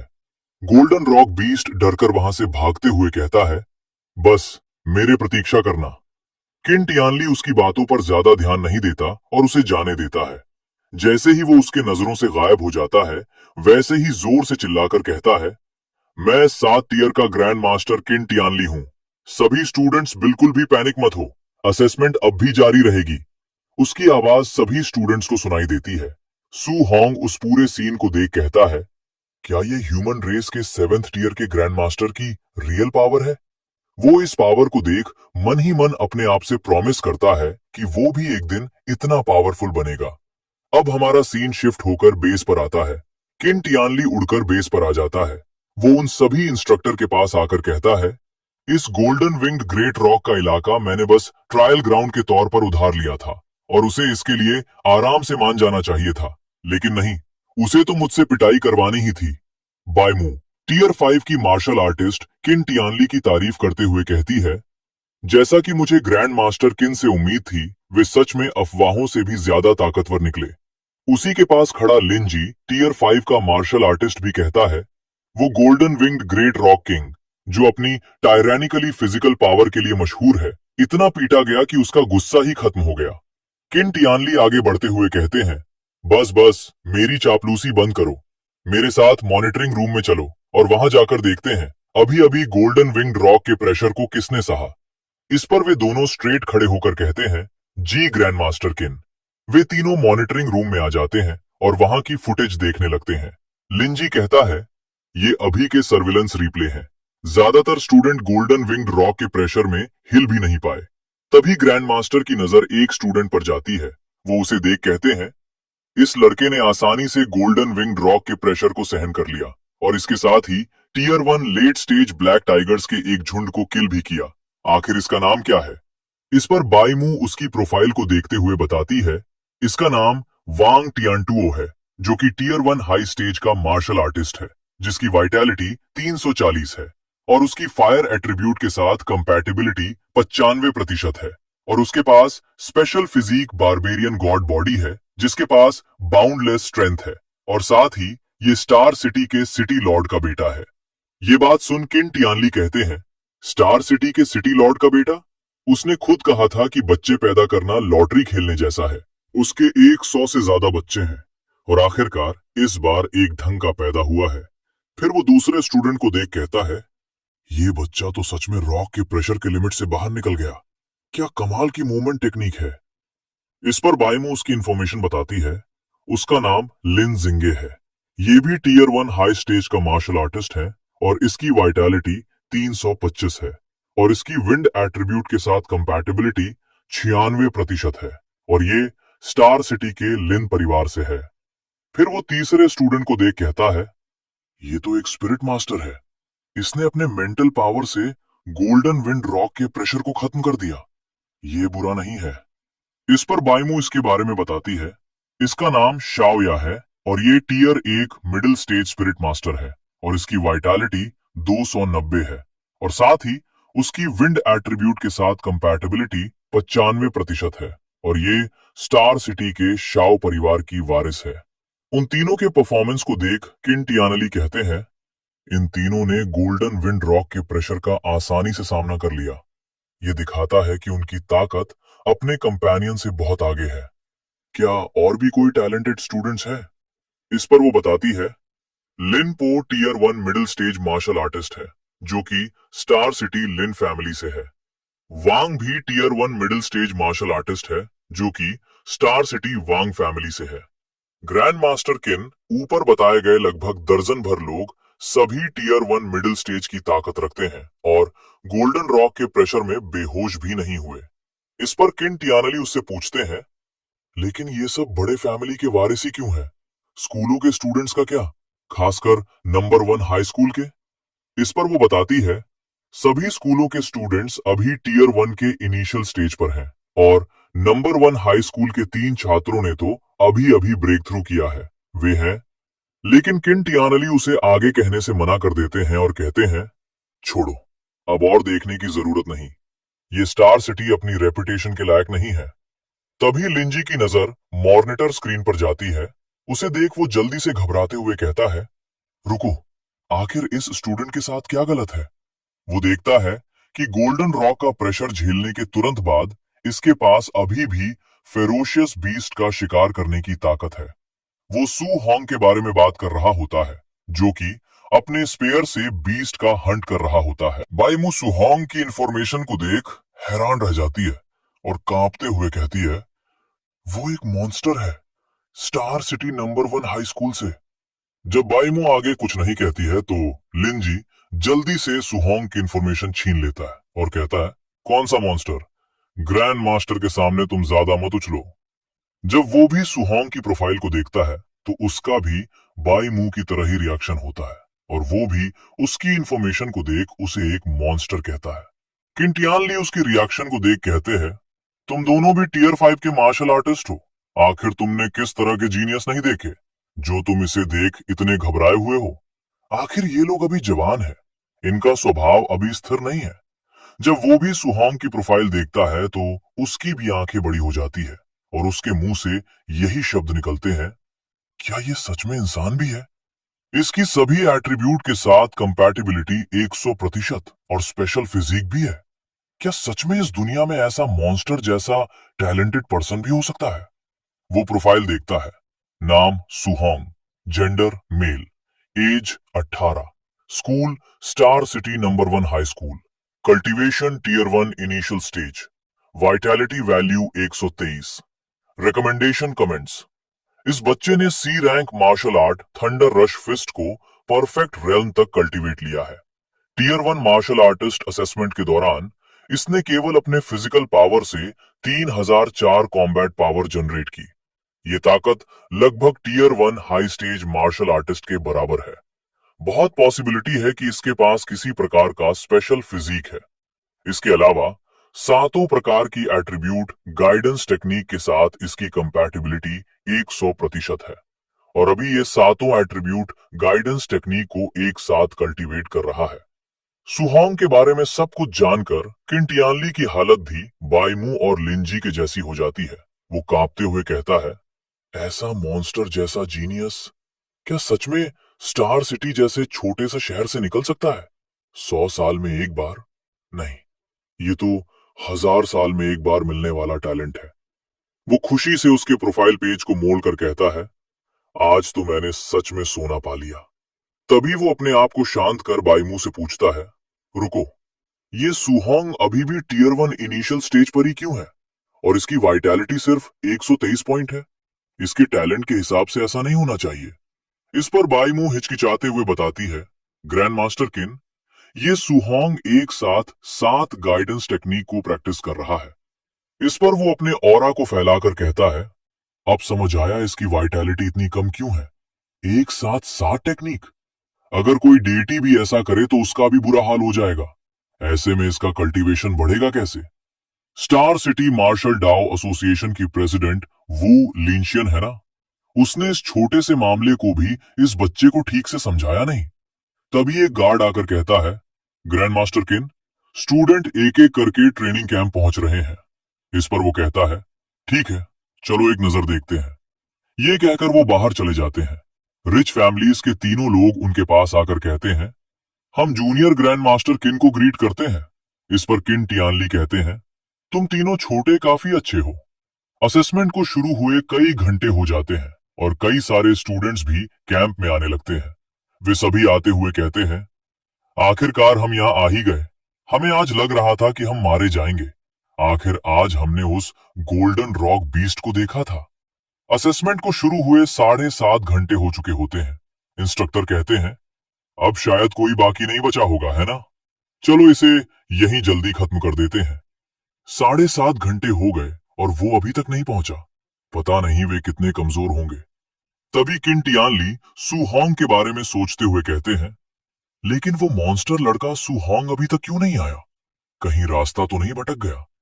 मेरे इस कीमती खजाने को डिस्क्वालीफाई मत कर देना। तभी उन्हें सुहोंग आता हुआ दिखाई देता है। सुहोंग आते हुए कहता है, आखिरकार मैं पहुंच गया। मैं मार्शल वैल्यू कमाने में इतना ध्यान लगा बैठा था कि लगभग तुम ही भूल गया।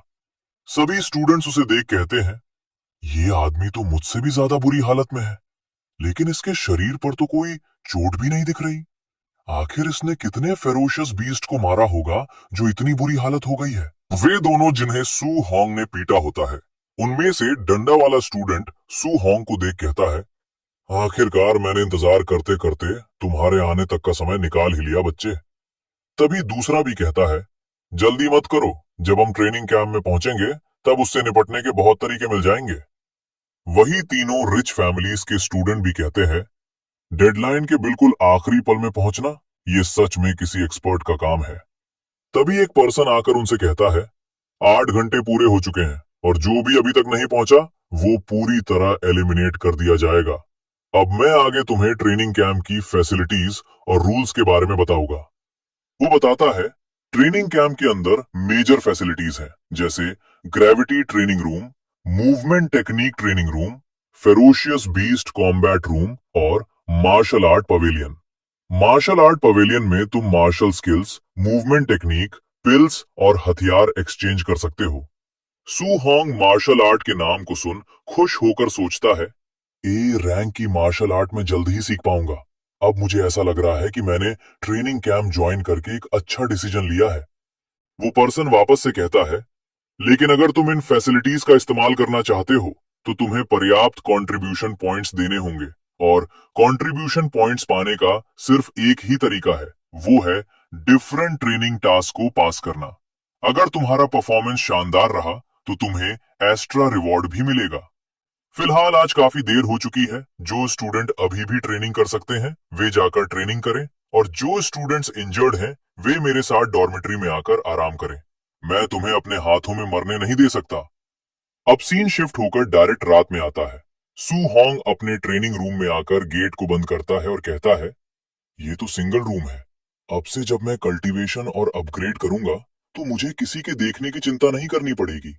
आखिरकार मैं इस पल का काफी समय से इंतजार कर रहा था। वो ये कहकर अपने सिस्टम पैनल को खोल लेता है। उसके पास बाकी सभी चीजें सेम होती है, लेकिन वाइटैलिटी 125 और मार्शल वैल्यू पॉइंट्स 354 होते हैं। वो अपने सभी मार्शल वैल्यू पॉइंट्स को अपनी मॉर्टल बॉडी में ऐड करने लगता है। हर पॉइंट के साथ उसकी मॉर्टल बॉडी 0.1 से इंक्रीज होने लगती है और धीरे धीरे उसकी बॉडी 70, 80, 90% तक पहुंच जाती है। कुछ और पॉइंट्स को ऐड करने से उसकी बॉडी 100% तक पहुंच जाती है और उसकी बॉडी का इवोल्यूशन शुरू हो जाता है। उसका चेहरा इवोल्यूशन की वजह से लाल हो जाता है और उसे काफी दर्द सहन करना पड़ रहा होता है। टू होंग को मॉर्टल बॉडी को अपग्रेड करने से काफी ज्यादा पेन का सामना करना पड़ रहा होता है। कुछ टाइम बाद उसकी बॉडी सक्सेसफुली अपग्रेड हो जाती है और उसके बॉडी से एक प्रेशर बाहर आता है, जिससे उसका पूरा रूम कांप जाता है। वो अपनी आंखें खोलकर अपनी बॉडी को देखता है और खुशी से कहता है, मेरे इस बॉडी की फिजिकल पावर ही इतनी है कि जिससे ये पूरा रूम कांप उठा। वो अपने फिजिक को देखने के लिए अपना सिस्टम पैनल खोल लेता है। उसमें वो देखता है कि उसकी मॉर्टल बॉडी अपग्रेड होकर ओवरलॉर्ड बॉडी बन जाती है। ओवरलॉर्ड बॉडी के बारे में बताया जाता है कि ये दुनिया की सभी फिजिक में सबसे ज्यादा स्ट्रेंथ वाली बॉडी है। वही उसकी ओवरलॉर्ड बॉडी की स्पिरिट रैंक 0% होती है, जिसे देख वो कहता है, स्पिरिट रैंक 0%? क्या ओवरलॉर्ड बॉडी अभी भी अपग्रेड हो सकती है? अगर ये आगे ऐसे ही अपग्रेड हुई तो ये आखिर किस प्रकार के हेवन डिफाइंग में अपग्रेड होगी? वो रूम से जाते हुए कहता है, इस खास फिजिक की क्वालिटी वाकई एक्स्ट्रॉर्डिनरी है। मुझे जाकर ठीक से टेस्ट करना होगा कि इस ओवरलॉर्ड बॉडी में आखिर कितनी स्ट्रेंथ है। जब वो अपने स्पेयर को पकड़ता है तो वो एक गद्दे की तरह फील होता है और उसका स्पेयर उसके हाथों में दब जाता है। वो हैरानी से अपने स्पेयर को देख कहता है, ये सी रैंक एलॉय है और ये तो बस मेरे हल्के से दबाने से ही टूटने वाला है। सी रैंक एलॉय के स्पेयर बहुत महंगे होते हैं। इस पर तो मेरा पूरा खजाना खर्च हो गया था। फिर वो सोचकर कहता है, मुझे लगता है ये स्पेयर मुझे स्टार सिटी वाइल्डरनेस में मिला था, तो असल में इसमें मेरा कोई पैसा नहीं लगा। अब से जल्द काफी कंट्रीब्यूशन पॉइंट्स इकट्ठा करने होंगे ताकि मैं उन्हें ए रैंक एलॉय स्पेयर के बदले एक्सचेंज कर सकूं। मैं तो सिर्फ वेट वेस्ट पहनकर ही कंट्रीब्यूशन पॉइंट्स कमा सकता हूं। वो ये कहकर एक फोकस माइंडसेट के साथ अपनी ट्रेनिंग के लिए निकल जाता है। अब हमारा सीन वेयरहाउस पर जाता है, जहां पर कई सारे स्टूडेंट्स कुछ देखकर हैरानी से कहते हैं, अरे उसने तो 3000 किलोग्राम की वेस्ट उठा ली। वांग त्यानलुओ इतनी भरी वेस्ट को पहन उछल रहा होता है। वो जंप करते हुए कहता है, ये अभी हल्का है। वही खड़ा एक स्टूडेंट उसकी बात पर कहता है, क्या तुम्हें 3000 किलोग्राम का वेस्ट भी हल्का लग रहा है? वही एक और स्टूडेंट कहता है, वो इतने वेट के साथ भी आराम से जंप कर पा रहा है। एक नॉर्मल टीयर 1 का मार्शल आर्टिस्ट केवल कुछ 100 केजी तक ही वेट को उठा सकता है। शाओयाबी इसे देख उसकी तारीफ करती है कि वांग त्यानलू की स्ट्रेंथ किसी मॉन्स्टर से कम नहीं है। वही लिंजिंगे कहता है, ये उसकी स्पेशल फिजिक का कमाल है। वही ग्रैंड मास्टर किन टियानली, लिंजी और बाईमू इस पूरे कारनामे को अपने मॉनिटर से देख रहे होते हैं। वे वांग त्यानलुओं को देख कहते हैं, इस वेट के साथ ये सच में बर्बारियन गॉड बॉडी की वर्दी है। बाईमू कहती है, ग्रैंड मास्टर किन, जहां तक सू होंग के एक साथ 7 गाइडेंस टेक्निक को कल्टीवेट की बात है, आखिर हमें उससे इसके बारे में कब डिटेल से बात करनी चाहिए? इस पर किन टियानली कहते हैं, हम इतने डायरेक्ट नहीं हो सकते। जीनियस लोगों का अपना प्राइड होता है। अगर तुम उससे सीधे बात करोगे तो बात उल्टी भी पड़ सकती है। हमें कोई ऐसा तरीका अपनाना होगा जिससे वो खुद समझ जाए और अपने से इसे छोड़ दे। फिर वो लीन जिंगे से पूछते हैं, क्या नाइट राइडर्स जिन्हें हमने अरेंज किया था इकट्ठा हो चुके हैं? इस पर लीन जिंगे बताता है, अभी थोड़ा समय लगेगा। अलग अलग स्टूडेंट्स की कॉम्बैट पावर के हिसाब से लोगों को अरेंज करना थोड़ा मुश्किल है। ये ट्रेनी अभी अभी कैंप एंट्रेंस असेसमेंट खत्म करके आए हैं। इस समय उनका दिमाग शायद काफी रिलैक्स होगा। अगर इसी वक्त अचानक नाइट रेड हो जाए तो वे सब दर्द से चिल्लाने लगेंगे। वो ये कहते हुए एक स्माइल दे रहा होता है। किन टियानली उससे सू होंग के लिए tier 1 high stage martial artist को अरेंज करने को कहते हैं और बताते हैं, मैं चाहता हूं कि वो पूरी तरह कुचल कर हार जाए।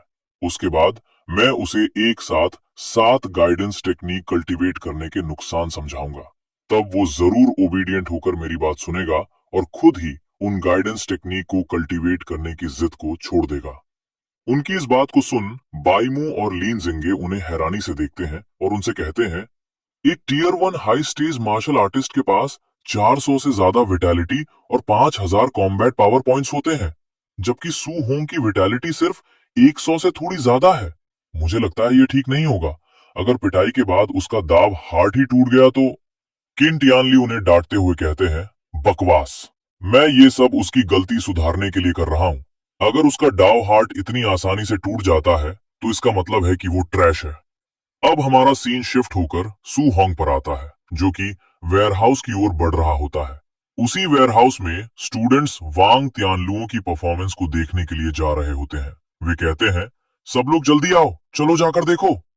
वांग तियानलुओ ग्रेविटी रूम में ट्रेनिंग करने जा रहा है। सू होंग उनकी बात सुन क्यूरियस होकर वेयरहाउस की ओर बढ़ते हुए कहता है, सब लोग पहले ही वांग तियानलुओं की ट्रेनिंग देखने चले गए? मुझे भी थोड़ी देर में जाकर देखना चाहिए।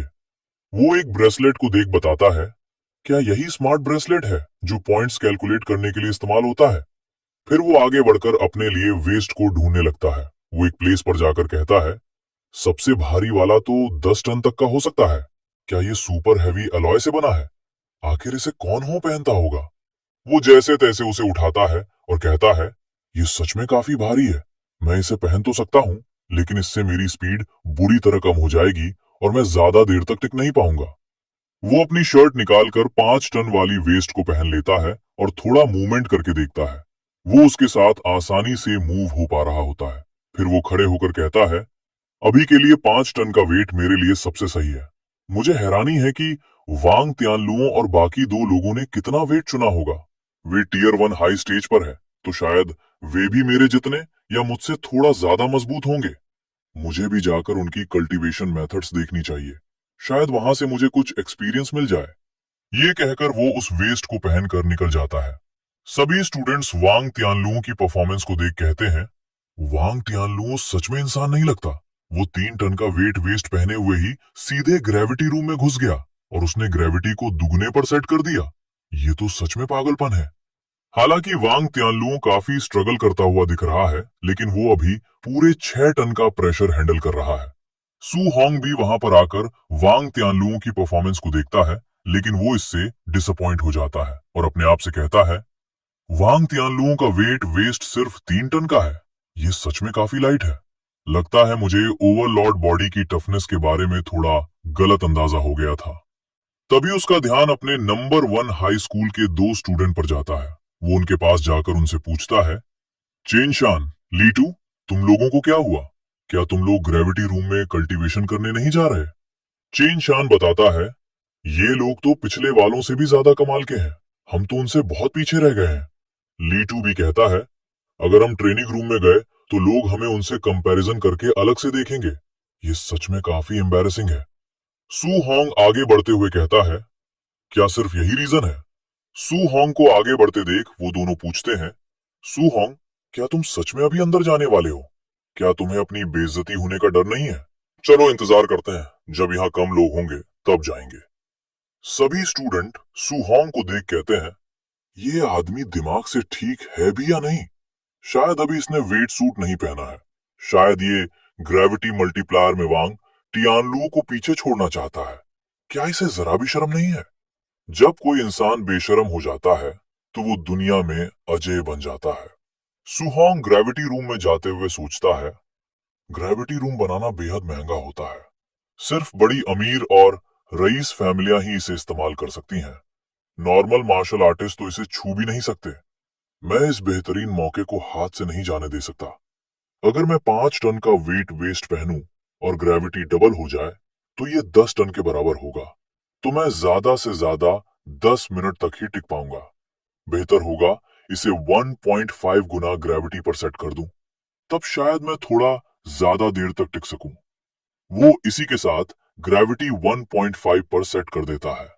जैसे ही ग्रेविटी 1.5 पर पहुंचती है, वैसे ही उसके बॉडी पर काफी प्रेशर आता है।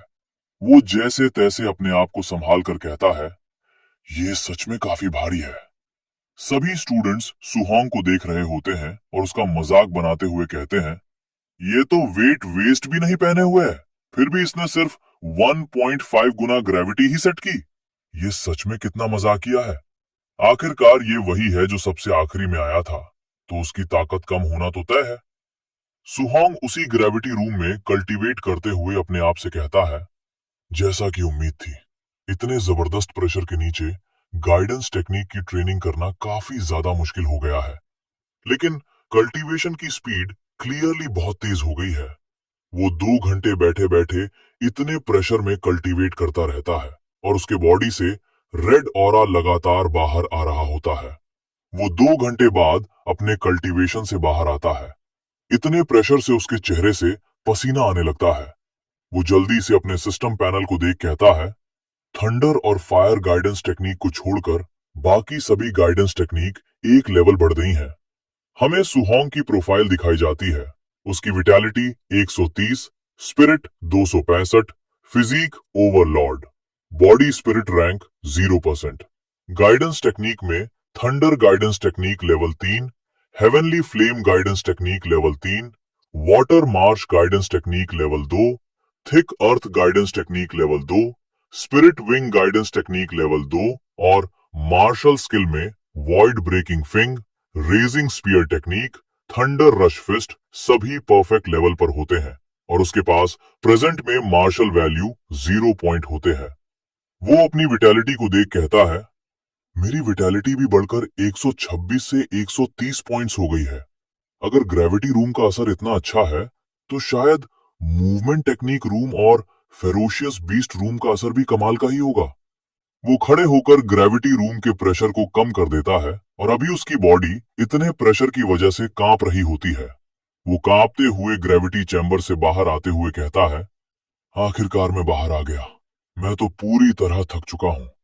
दो स्टूडेंट सुहोंग का मजाक बनाते हुए कहते हैं, जल्दी देखो, वो सबसे आखिरी आने वाला इतनी जल्दी बाहर आ गया। उसने वेट सूट भी नहीं पहना था और 1.5 गुना ग्रेविटी भी नहीं झेल पाया। फिर भी देखो, वो पूरा पसीने में डूबा हुआ है। अगर मैं होता तो मैं तो पूरी रात ग्रेविटी रूम में सो सकता था। सुहोंग गहरी सांस लेकर अपनी जैकेट उतारते हुए कहता है, इस वेट सूट की हवा निकलने की क्षमता बहुत खराब है। अंदर तो उबलती गर्मी हो रही है। जब वो दोनों सुहोंग को वो वेस्ट पहने देखते हैं तो वो हैरान हो जाते हैं और उनके मुंह खुले रह जाते हैं। वे दोनों स्टूडेंट्स जब सुहोंग को वेस्ट पहने देखते हैं तो वे कहते हैं, वो सच में अंदर एक वेस्ट पहने था। आखिर इस वेस्ट का वेट कितना होगा? दूसरा स्टूडेंट कहता है, देखो इस सबसे आखिरी नंबर वाले को, वो कैसे अपनी जान लगाकर स्ट्रगल कर रहा है। इसके लिए 500 किलो का प्रेशर ही इनफ है, लेकिन फिर भी वो 2 घंटे तक ग्रेविटी रूम में टिक गया। उसकी पावर ठीक ठाक मानी जा सकती है। वही पहला स्टूडेंट कहता है, भले ही उसमें थोड़ी ताकत हो, लेकिन वो वांग त्यान लुओं के सामने कुछ भी नहीं है। सुहोंग अपनी वेस्ट आराम से जमीन पर रखता है। वही खड़े डिसाइपल्स भी कहते हैं, क्या मजाक है, उसे अकेले छोड़ो। हम में से कौन है जो उस मॉन्स्टर वांग त्यान लुओं की बराबरी कर सके? वांग त्यान लुओ जैसे ही बाहर आने वाला होता है, वैसे ही सभी स्टूडेंट्स जोर जोर से उसका नाम चिल्लाने लगते हैं और कहते हैं, देखो वांग त्यान लुओ बाहर आ रहा है। उसने 6 टन का भारी प्रेशर 2 घंटे से ज्यादा झेला। कमाल है। उसकी फिजिकल पावर तो पूरे ट्रेनिंग कैंप में नंबर 1 है। वही खड़ा एक डिसाइपल कहता है, अगर मैं होता तो मैं 1.5 घंटे भी 500 केजी वेट के साथ खड़ा ना हो पाता। वांग त्यानलुओ को काफी पसीना आ रहा होता है। वो जैसे ही अपने वेस्ट निकालकर नीचे फेंकता है, वहां की जमीन में क्रैक आ जाते हैं, जिसे देख सभी डिसाइपल काफी हैरान हो जाते हैं। वो अपनी बॉडी को मूव करते हुए कहता है, अब मुझे फाइनली रिलैक्स मिल रहा है। बाकी खड़े डिसाइपल उसे एक मॉन्स्टर बुलाते हैं। तभी वहां पर उसका फ्रेंड लिन जिंगे भी आ जाता है। वो वांग त्यानलुओ से कहता है, ओल्ड वांग, स्ट्रेंथ के मामले में मैं सच में तुमसे कम हूं। क्या हम मूवमेंट टेक्निक रूम में आपस में कॉम्पीट करें? इस पर वांग त्यानलुओ कहता है, तुम जो कल्टीवेशन करते हो वो ए रैंक मूवमेंट टेक्निक है और वो भी विंड एट्रीब्यूट। मेरा दिमाग खराब नहीं है कि मैं तुमसे इसमें कॉम्पीट करूं। सू Hong A rank movement technique का नाम सुन हैरान हो जाता है और सोचता है, भले ही मेरी ओवरलॉर्ड बॉडी बहुत ताकतवर है, लेकिन अभी भी मेरे पास हाई लेवल मूवमेंट टेक्निक की कमी है।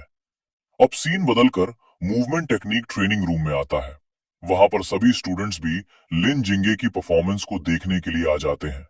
वे लिन जिंगे की परफॉर्मेंस को देख कहते हैं, तो ये है A rank movement technique flying swan startling cloud step. ये तो बहुत ही जबरदस्त है। इस कमरे में हर जगह एरो से भरे तरकस लगे हुए हैं। मैं तो लेवल 3 पर भी होते हुए इनसे नहीं बच पाता। लेकिन लिन जिंगे ने तो सीधे मैक्स लेवल 10 डिफिकल्टी पर सेट कर दिया। ये सच में बहुत तेज है। मेरी आंखें भी उसका पीछा नहीं कर पा रही। मैं तो एक सेकंड भी नहीं टिक पाता। वही हमें लिन जिंगे को दिखाया जाता है, जो कि एरोस के अटैक से बच रहा होता है। उसकी मूवमेंट को देखने से ये लग रहा होता है कि वो एक टाइम में कई प्लेस पर हो। स्टूडेंट्स वापस से कहते हैं, उसके पास तो शो ऑफ करने की भी फुर्सत है, और ये फूलों की पंखुड़ियां कहां से आ रही हैं? वही एक डिसाइपल कहता है, कौन सा शो ऑफ? मुझे तो बस लग रहा है कि वो बहुत ज्यादा हैंडसम है। सू हॉन्ग उसकी मूवमेंट टेक्निक को देख कहता है, इसके पास कमाल की मूवमेंट टेक्निक है। वही उसका सिस्टम उसकी मूवमेंट टेक्निक को डिटेक्ट कर लेता है, और सू हॉन्ग देखने से ही फ्लाइंग स्वान स्टार्टलिंग क्लाउड स्टेप को 1% तक सीख लेता है। वो धीरे धीरे आगे बढ़ता है और लिन जिंगे की मूवमेंट को कॉपी करने लगता है। तभी पीछे खड़े कुछ स्टूडेंट्स की नजर उस पर जाती है, और वे आगे वाले स्टूडेंट को पीछे देखने को कहता है। वे सभी सू हॉन्ग की मूवमेंट को देख कहते हैं, देखो ये क्या कर रहा है। क्या ये सच में सोच रहा है कि लिन जिंगे की मूवमेंट देखकर ही फ्लाइंग स्वान स्टार्टलिंग क्लाउड स्टेप सीख लेगा? सभी स्टूडेंट्स उस पर हंसने लगते हैं और कहते हैं, हम तो हंस हंस के मर जाएंगे। क्या ए रैंक मूवमेंट टेक्निक इतनी आसान होती है, जो कोई भी उसे एक ही बार में देखकर सीख ले? लेकिन सू हॉन्ग उनकी बातों पर ध्यान नहीं देता और अपनी प्रैक्टिस जारी रखने के लिए सिस्टम स्पेस में अपनी कॉन्शियसनेस को भेज देता है। कुछ ही टाइम में उसकी प्रोग्रेस बढ़ने लगती है। हर एक मूव के साथ उसकी प्रोग्रेस बढ़कर 8 से 15 और 15 से 30, और जैसे ही उसकी प्रोग्रेस 40% प्लस होती है, वैसे ही उसकी बॉडी से पर्पल ऑरा बाहर निकलने लगता है और उसकी आईज भी ग्लो करने लगती है। कुछ और टाइम में उसकी प्रोग्रेस बढ़कर 100% पर पहुंच जाती है। सिस्टम से नोटिफिकेशन आता है, कॉन्ग्रेचुलेशंस, तुमने flying sworn startling cloud step को बेसिक लेवल तक पहुंचा दिया है। जैसे ही नोटिफिकेशन आता है, सुहोंग वही रुक जाता है और सोचता है, फाइनली मैंने मेरी पहली ए रैंक मूवमेंट टेक्निक को सीख लिया। लेकिन लिंजिंगे की मूवमेंट्स बहुत ज्यादा दिखावटी हैं, थोड़ा अजीब लग रहा है। पर मैंने कभी नॉर्मल फ्लाइंग स्वॉन स्टेप देखा ही नहीं, तो अभी के लिए उसी से ही सीखना पड़ेगा। सिस्टम उसे इसी के साथ रियलिटी में भेज देता है।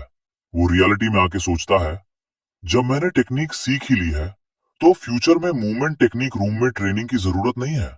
इससे बेहतर होगा कि मैं फेरोशियस बीस्ट रूम में जाऊं और उन्हें किल करके कुछ मार्शल वैल्यू पॉइंट्स अर्न करूं और अपनी वाइटैलिटी बढ़ाऊं।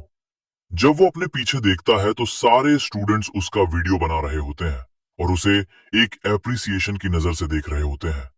सुहोंग उन्हें अपनी ओर इस तरह देखता देख थोड़ा नर्वस हो जाता है और सोचता है, आखिर ये सभी मुझे इस तरह से क्यों घूर रहे हैं? स्टूडेंट्स उससे कहते हैं, अभी तुम्हारी जो पोज थी, उसमें पूरी तरह लिन जिंगे की झलक थी। कमाल है, मैं तो उसे कॉपी भी नहीं कर सकता क्योंकि वो इतना फ्लैशी है। सुहोंग अपनी सिस्टम स्पेस में प्रैक्टिस को सोचता है और कहता है, क्या मैंने भी रियलिटी में वैसी ही दिखावटी मूवमेंट्स कर दी? ये सोचकर सुहोंग थोड़ा एम्बैरस हो जाता है और वहां से जाते हुए सोचता है, धत तेरे की, अब मैं कभी भी लिन जिंगे को लर्निंग टेम्पलेट नहीं बनाऊंगा।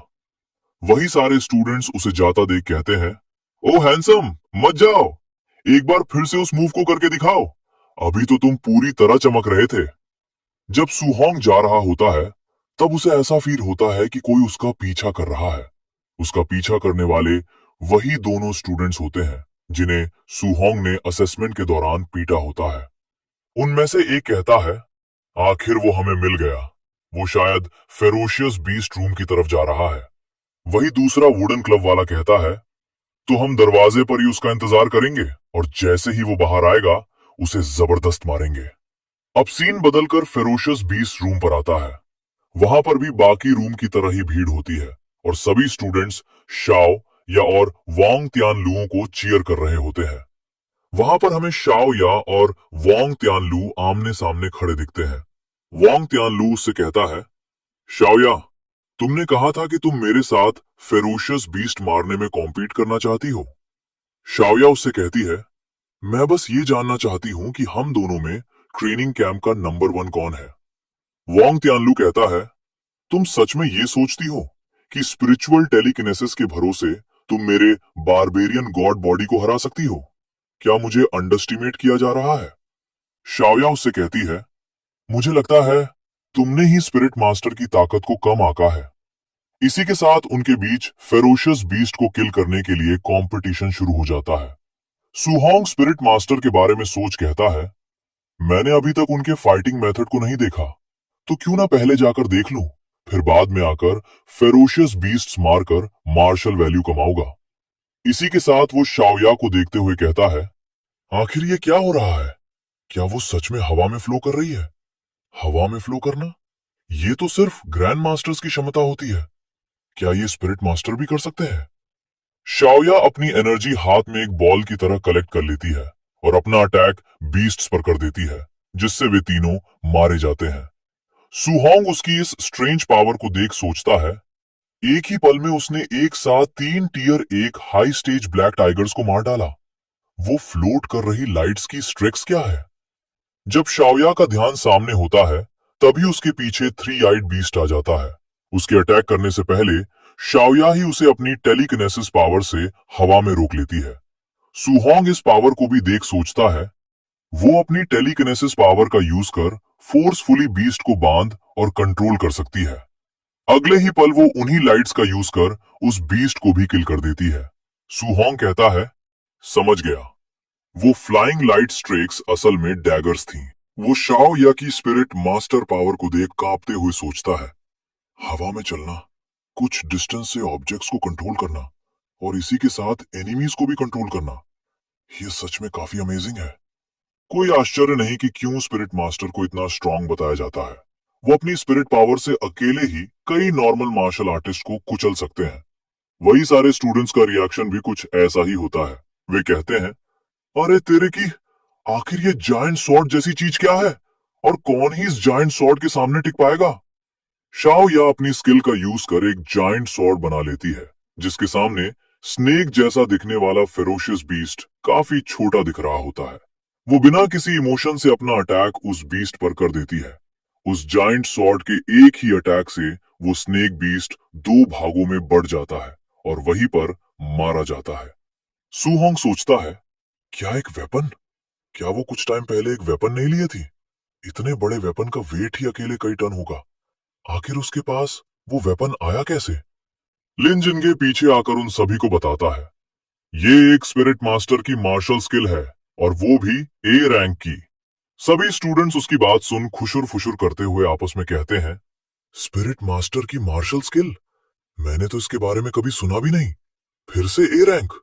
फिर वे पूछते हैं, लिन जिनगे, तुम लोगों को ए रैंक स्किल्स कैसे मिल जाती हैं? कहीं वांग त्यालुओं के पास भी है क्या?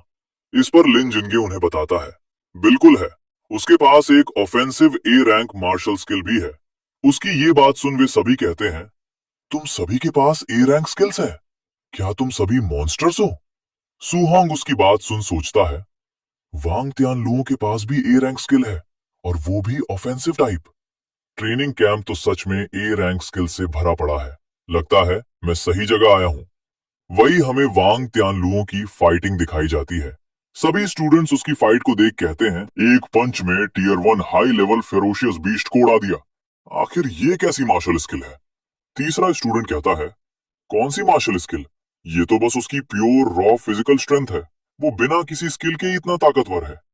सू होंग जब उसे अपनी मार्शल स्किल यूज करता नहीं देखता, तो जाते हुए कहता है, लगता है वांग त्यानलू अभी कोई मार्शल स्किल इस्तेमाल करने के मूड में नहीं है। छोड़ो, अगली बार चांस मिलेगा तो उससे सीख लूंगा। अभी तो मैं बस स्पिरिट मास्टर बनना चाहता हूँ। लेकिन मेरा स्पिरिट स्टैट सिर्फ 26.5 है। वो अपनी प्रोफाइल देखता है, उसकी वाइटैलिटी 130, स्पिरिट 26.5 होती है। उसके स्किल्स में एक स्किल और ऐड हो जाती है, जिसका नाम फ्लाइंग स्वान स्टार्टलिंग क्लाउड स्टेप होता है, जो कि अभी बेसिक लेवल पर होती है। वो अपनी स्पिरिट पॉइंट को देख कहता है कि स्पिरिट मास्टर बनने के लिए मुझे 100 से ज्यादा स्पिरिट पॉइंट्स चाहिए। मतलब मुझे अभी भी स्पिरिट मास्टर बनने के लिए 73.5 पॉइंट्स जी जरूरत है। मेरे पास 735 मार्शल वैल्यू है। लगता है मुझे खूब जमकर शिकार करना पड़ेगा। इसी मोटिवेशन के साथ वो अपने पंचेस में एनर्जी कलेक्ट कर आगे बढ़ जाता है। वही दोनों स्टूडेंट्स जिन्हें सू होंग ने पीटा होता है, वे उसे देख कहते हैं, देखो वो अंदर जा रहा है। वो आगे बढ़ते हुए कहते हैं, सब लोग तो वांग तियानलू और शाओया की ट्रेनिंग देख रहे हैं, यहाँ कोई ध्यान ही नहीं दे रहा। बेहतरीन मौका है, चलो अंदर घुसकर उस लड़के को बुरी तरह पीटते हैं। जब वो आगे बढ़ते हैं, तभी उनमें से आगे वाला स्टूडेंट कुछ देखकर काफी घबरा जाता है और जोर से चिल्लाने लगता है। वुडन क्लब वाला स्टूडेंट उससे पूछता है, क्या हुआ, आखिर तुम इतने चिल्लाने क्यों लगे? मुझे ये मत बताना कि उसने हमें ढूंढ लिया। वो पहला वाला स्टूडेंट उसे सामने स्क्रीन में देखने को कहता है। जब वे दोनों सामने स्क्रीन में देखते हैं तो उनके मुंह से आवाज नहीं आती। वे डरते डरते कहते हैं, क्या वो एक साथ 10 से ज्यादा फेरोशियस बीस्ट को चैलेंज कर रहा है, और वो भी सभी टीयर 1 हाई स्टेज के? क्या वो पागल हो गया है? हमें दिखाया जाता है सुहोंग अपने मार्शल वैल्यू पॉइंट्स को बढ़ाने के लिए बीस्ट ट्रेनिंग रूम में चला जाता है और वहां पर उसने कई सारे हाई लेवल के फेरोशियस बीस्ट्स को फाइट करने के लिए चुन लिया था, जिसे देख वे दोनों हैरान हो गए थे। अब प्रेजेंट में पहला वाला स्टूडेंट कहता है, क्या हमें इंस्ट्रक्टर को बुलाकर उसे बचाना चाहिए, वरना ये लड़का तो पक्का मर जाएगा। दूसरा वाला स्टूडेंट कहता है, लगता है अब बहुत देर हो चुकी है, कुछ ही सेकंड में उसे चीर फाड़ कर मार दिया जाएगा। लगता है हमारे पास बदला लेने का कोई मौका नहीं बचेगा। वही हमें बीस्ट रूम में सुहॉन को दिखाया जाता है, जो कि उन सभी फेरोशियस बीस्ट्स से फाइट करने के लिए फाइटिंग पोजीशन में आ जाता है और उन्हें इशारा करते हुए आगे बढ़ने को कहता है। उसके इस कॉन्फिडेंस को देख सभी बीस्ट गुस्सा हो जाते हैं और रोर लगाकर आगे बढ़ जाते हैं। एक क्रैब अपने पंजों से उस पर अटैक करता है। सुहॉन पीछे हटकर उसके अटैक से डोज कर लेता है। फिर वो अपनी दोनों इंडेक्स अंगुलियों में वाइड ब्रेकिंग फिंगर का अटैक प्रिपेयर करता है और नजदीक वाले बीस्ट पर अटैक कर देता है। फिर वो आगे बढ़कर अपने हाथ में एक ब्लू गोला कंडेंस करता है और बीस्ट पर अटैक करने के लिए आगे बढ़ जाता है। वे बीस्ट सुहॉन के सामने कुछ भी नहीं कर पा रहे होते और सुहॉन से गाजर मूली की तरह कटते जा रहे होते हैं। सुहॉन की इतनी ओवरवेलमिंग स्ट्रेंथ को देख वो दोनों हैरान रह जाते हैं। दूसरा स्टूडेंट कहता है, क्या मैं सपना देख रहा हूँ? क्या ये चीज सच में कोई टीयर 1 इनिशियल स्टेज का मार्शल आर्टिस्ट कर सकता है? यहाँ तक कि एक मिड स्टेज मार्शल आर्टिस्ट भी अगर इतने सारे हाई स्टेज बीस्ट से घिर जाए तो वो भी मारा जाएगा। वही इस बात पर पहला स्टूडेंट कहता है, रुको, क्या उसकी मूवमेंट टेक्निक कुछ जानी पहचानी नहीं लग रही है? फिर वे दोनों साथ में कहते हैं, ये तो लिन जिनघे की फ्लाइंग स्वान स्टार्टलिंग क्लाउड स्टेप है। इस बात को रियलाइज कर वे दोनों एक दूसरे का चेहरा देखने लगते हैं। दूसरा स्टूडेंट पहले वाले से कहता है, नामुमकिन, वो तो बस नंबर 1 हाई स्कूल स्टूडेंट है ना? आखिर उसके पास इतनी हाई लेवल टेक्निक कैसे हो सकती है? क्या वो किसी ग्रेट फैमिली से है? इस पर पहला स्टूडेंट कहता है, कहीं ऐसा तो नहीं कि उसने सिर्फ देखकर ही लिन जिनगे की टेक्निक सीख ली हो? दूसरा स्टूडेंट उसकी बात को नकारते हुए कहता है, ये तो ए रैंक मूवमेंट टेक्निक है, इसे थोड़ी देर देखकर सीख लेना। अगर ऐसा है तो ये पूरी तरह हेवन डिफाइंग टैलेंट है। इस बात को सोच पहला वाला स्टूडेंट उसे समझाता है, तो क्या हम बदला लेना छोड़ दें? हम सब मिलकर भी सुहोंग का मुकाबला नहीं कर पाएंगे। इस पर वो दूसरा स्टूडेंट उसकी बात नहीं मानता और कहता है, नहीं, चाहे वो किसी ग्रेट फैमिली का वारिस हो या कोई मॉन्स्टर जीनियस, मैं अपनी इंसल्ट नहीं सह सकता, इसीलिए मैं उससे जरूर फाइट करूंगा। ये कहकर वो गुस्से से अपने वुडन क्लब को पकड़ लेता है।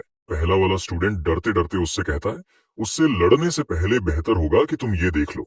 जब वो अपने सामने देखता है तो उसकी बोलती बंद हो जाती है और उसके मुंह से कुछ भी वर्ड्स नहीं निकलते और डर कर उससे वो वुडन क्लब भी छूट जाता है। फिर वो कहते हैं, हमें बात किए हुए अभी कुछ मिनट भी नहीं हुए हैं और इतने ही टाइम में इसने 11 हाई लेवल फेरोशियस बीस्ट को किल कर दिया। सुहोंग अपनी प्रोफाइल को देख कहता है, दर्जन भर टीयर 1 हाई स्टेज बीस्ट्स को मारकर भी मुझे सिर्फ 81 मार्शल वैल्यू पॉइंट्स मिले, मतलब एवरेज हर एक से सिर्फ 7 पॉइंट्स। लगता है जैसे जैसे मैं ताकतवर हो रहा हूँ वैसे वैसे मार्शल वैल्यू कमाना और मुश्किल होता जा रहा है। तभी उसका ध्यान सामने जाता है, जहां से और भी कई फेरोशियस बीस्ट्स आ रहे होते हैं। चारों तरफ से फेरोशियस बीस्ट्स सुहॉन को अपने शिकार की तरह देखने लगते हैं और इस टाइम पूरा बीस्ट रूम रेड ग्लो यानी डेंजर से जगमगा रहा होता है। सुहॉन बीस्ट के बॉडी से खड़ा होकर कहता है, अब मेरे पास आराम करने का समय नहीं है, चलो आगे बढ़ते हैं और कुछ मार्शल वैल्यू पॉइंट्स कमाते हैं। वे सभी बीस्ट भी सुहोंग पर अटैक करने के लिए आगे बढ़ते हैं। उनसे निपटने के लिए सुहोंग अपनी दूसरी मार्शल टेक्निक बजरा फिस्ट का यूज करता है और उन सभी फेरोशियस बीस्ट्स पर काल बनकर टूट पड़ता है। एक ही पंच से वो एक बीस्ट को ढेर कर रहा होता है। अपने साथ की बीस्ट की हालत को देख स्कॉर्पियन बीस्ट, टाइगर बीस्ट सभी उस पर वापस से अटैक करने के लिए आगे नहीं बढ़ते और डर कर पीछे हटने लगते हैं। जब वे आगे नहीं बढ़ते हैं तो सू हॉन खुद आगे बढ़कर अटैक करते हुए कहता है, तुम कहाँ भागने की कोशिश कर रहे हो? जल्दी से मुझे सारे marshal value points hand over कर दो। वो जल्दी से आगे बढ़कर स्कॉर्पियन बीस्ट की टेल को पकड़ लेता है और उसे चारों तरफ गोल गोल घुमा देता है। स्कॉर्पियन बीस्ट से हिट होकर बाकी सारे बीस्ट दूर गिरकर घायल होने लगते हैं। सू हॉन को अभी भी उन बीस्ट को इस तरह से लड़ता देख वे दोनों कुछ नहीं कह पाते। दूसरा वाला उसकी इतनी ओवरवेलमिंग स्ट्रेंथ को देख अपना मन बदल लेता है और कहता है, ये रिवेंज का साइकिल आखिर कब खत्म होगा? मैंने तय कर लिया है कि मैं उसे माफ कर दूंगा। उसकी बात सुन पहला स्टूडेंट मुस्कुराकर कहता है, तो चलो जल्दी से निकलते हैं। कहीं ऐसा ना हो कि वो मॉन्स्टर हमें फिर से पीट दे और वे जल्दी से उस प्लेस से 9-2-11 हो जाते हैं। ही वांग तियानलुओ और शाओ या की फाइट को देख सभी स्टूडेंट्स कह रहे होते हैं, not tier 1 high stage ferocious beasts. Wang Tianluo ने उन्हें 10 मिनट से भी कम समय में मार डाला और शाओया उसने तो बिना हिले खड़ी रही और 8 हाई स्टेज बीस्ट्स को खत्म कर दिया। वही वे दोनों निराश होकर वहां से जा रहे होते हैं। तभी एक स्टूडेंट उन्हें देख कहता है, अरे तुम लोग वापस आ गए, तुम तो रिवेंज लेने गए थे ना, क्या तुमने उस लड़के को पीट दिया? इस पर वे एक ऑकवर्ड फेस बनाकर कहते हैं, हाँ हाँ। और वे मन ही मन घबराते हुए सोचते हैं, पीटना और उसे, अगर हम चालाक ना होते तो अभी हम मरे हुए कुत्तों की तरह पड़े होते। ये ट्रेनिंग कैंप तो हद से ज्यादा खतरनाक है, यहाँ पर हर जगह हेवन डिफाइंग मॉन्स्टर्स भरे पड़े हैं। तभी वांग तियानलुओ और शाओ या दोनों लोग बीस्ट रूम से बाहर आ जाते हैं। सभी स्टूडेंट्स उनकी चापलूसी करते हुए कहते हैं, वो लोग बाहर आ गए। तुमने इतने सारे बीस्ट्स मारे, बर्बारियन गॉड बॉडी होने के बावजूद तुम जरूर थक गए होंगे। आखिर तुम्हें कितने कंट्रीब्यूशन पॉइंट्स मिले? वांग तियानलुओ बताता है, मुझे 280 पॉइंट्स मिले। और वही शाओ क्या क्या बताती है, मुझे 270 पॉइंट्स मिले। इतने सारे पॉइंट्स को सुन वे सभी हैरान हो जाते हैं और वे सभी कहते हैं, इतने ज्यादा? एक टियर 1 हाई लेवल बीस्ट को किल करने पर तो सिर्फ 5 पॉइंट्स मिलते हैं। अगर हम कैलकुलेट करें तो इसका मतलब उन्होंने कुल मिलाकर 50 से 60 बीस्ट्स मार डाले। वांग तियानलुओ अपने वॉच को देख कहता है, वेट वेस्ट के पॉइंट्स सेटल हो गए और मुझे 100 पॉइंट्स मिले। और वही शाओ ये बताती है, मुझे तो सिर्फ 50 पॉइंट्स ही मिले। उनके वेस्ट वेट पॉइंट्स को सुन वो सभी स्टूडेंट्स कहते हैं, मुझे तो 20 पॉइंट्स ही मिले। वही एक स्टूडेंट कहते हैं, मैंने 1 टन वेट उठाया और फिर भी सिर्फ 30 पॉइंट्स ही मिले। वही एक और कहता है, मुझे तो सिर्फ 10 पॉइंट्स ही मिले। तभी उनके पास लिन जिनके भी आ जाता है। वो उनके पास आके उनसे पूछता है, अरे तुम्हारी बीस्ट हंटिंग कंपटीशन में कौन जीता? इस पर शाओ या बताती है वांग तियानलुओ। स्टूडेंट्स उन्हें देख कहते हैं, लिन जिनके के पॉइंट्स तो बहुत ही खतरनाक होंगे। इन 3 राक्षसों के रहते हम तो बस 4th प्लेस के लिए ही लड़ सकते हैं। वही उनके पीछे खड़े हुए दोनों स्टूडेंट घबराते हुए कहता है, इग्नोरेंट लोग। इस ट्रेनिंग कैंप में एक और भी ज्यादा खतरनाक मॉन्स्टर है जो इन तीनों से भी ऊपर खड़ा है। अब हमारा सीन 1 घंटे बाद सू हॉन्ग पर आता है, जिसने बीस्ट को हंट करके चारों ओर कहर मचा रखा होता है। वो बीस्ट की बॉडीज को थ्रोन बनाकर बैठे होता है, बिल्कुल एक टायरेंट की तरह। इतने सारे बीस्ट से फाइट करने की वजह से वो काफी थक चुका होता है, जिससे उसके चेहरे से पसीना आ रहा होता है।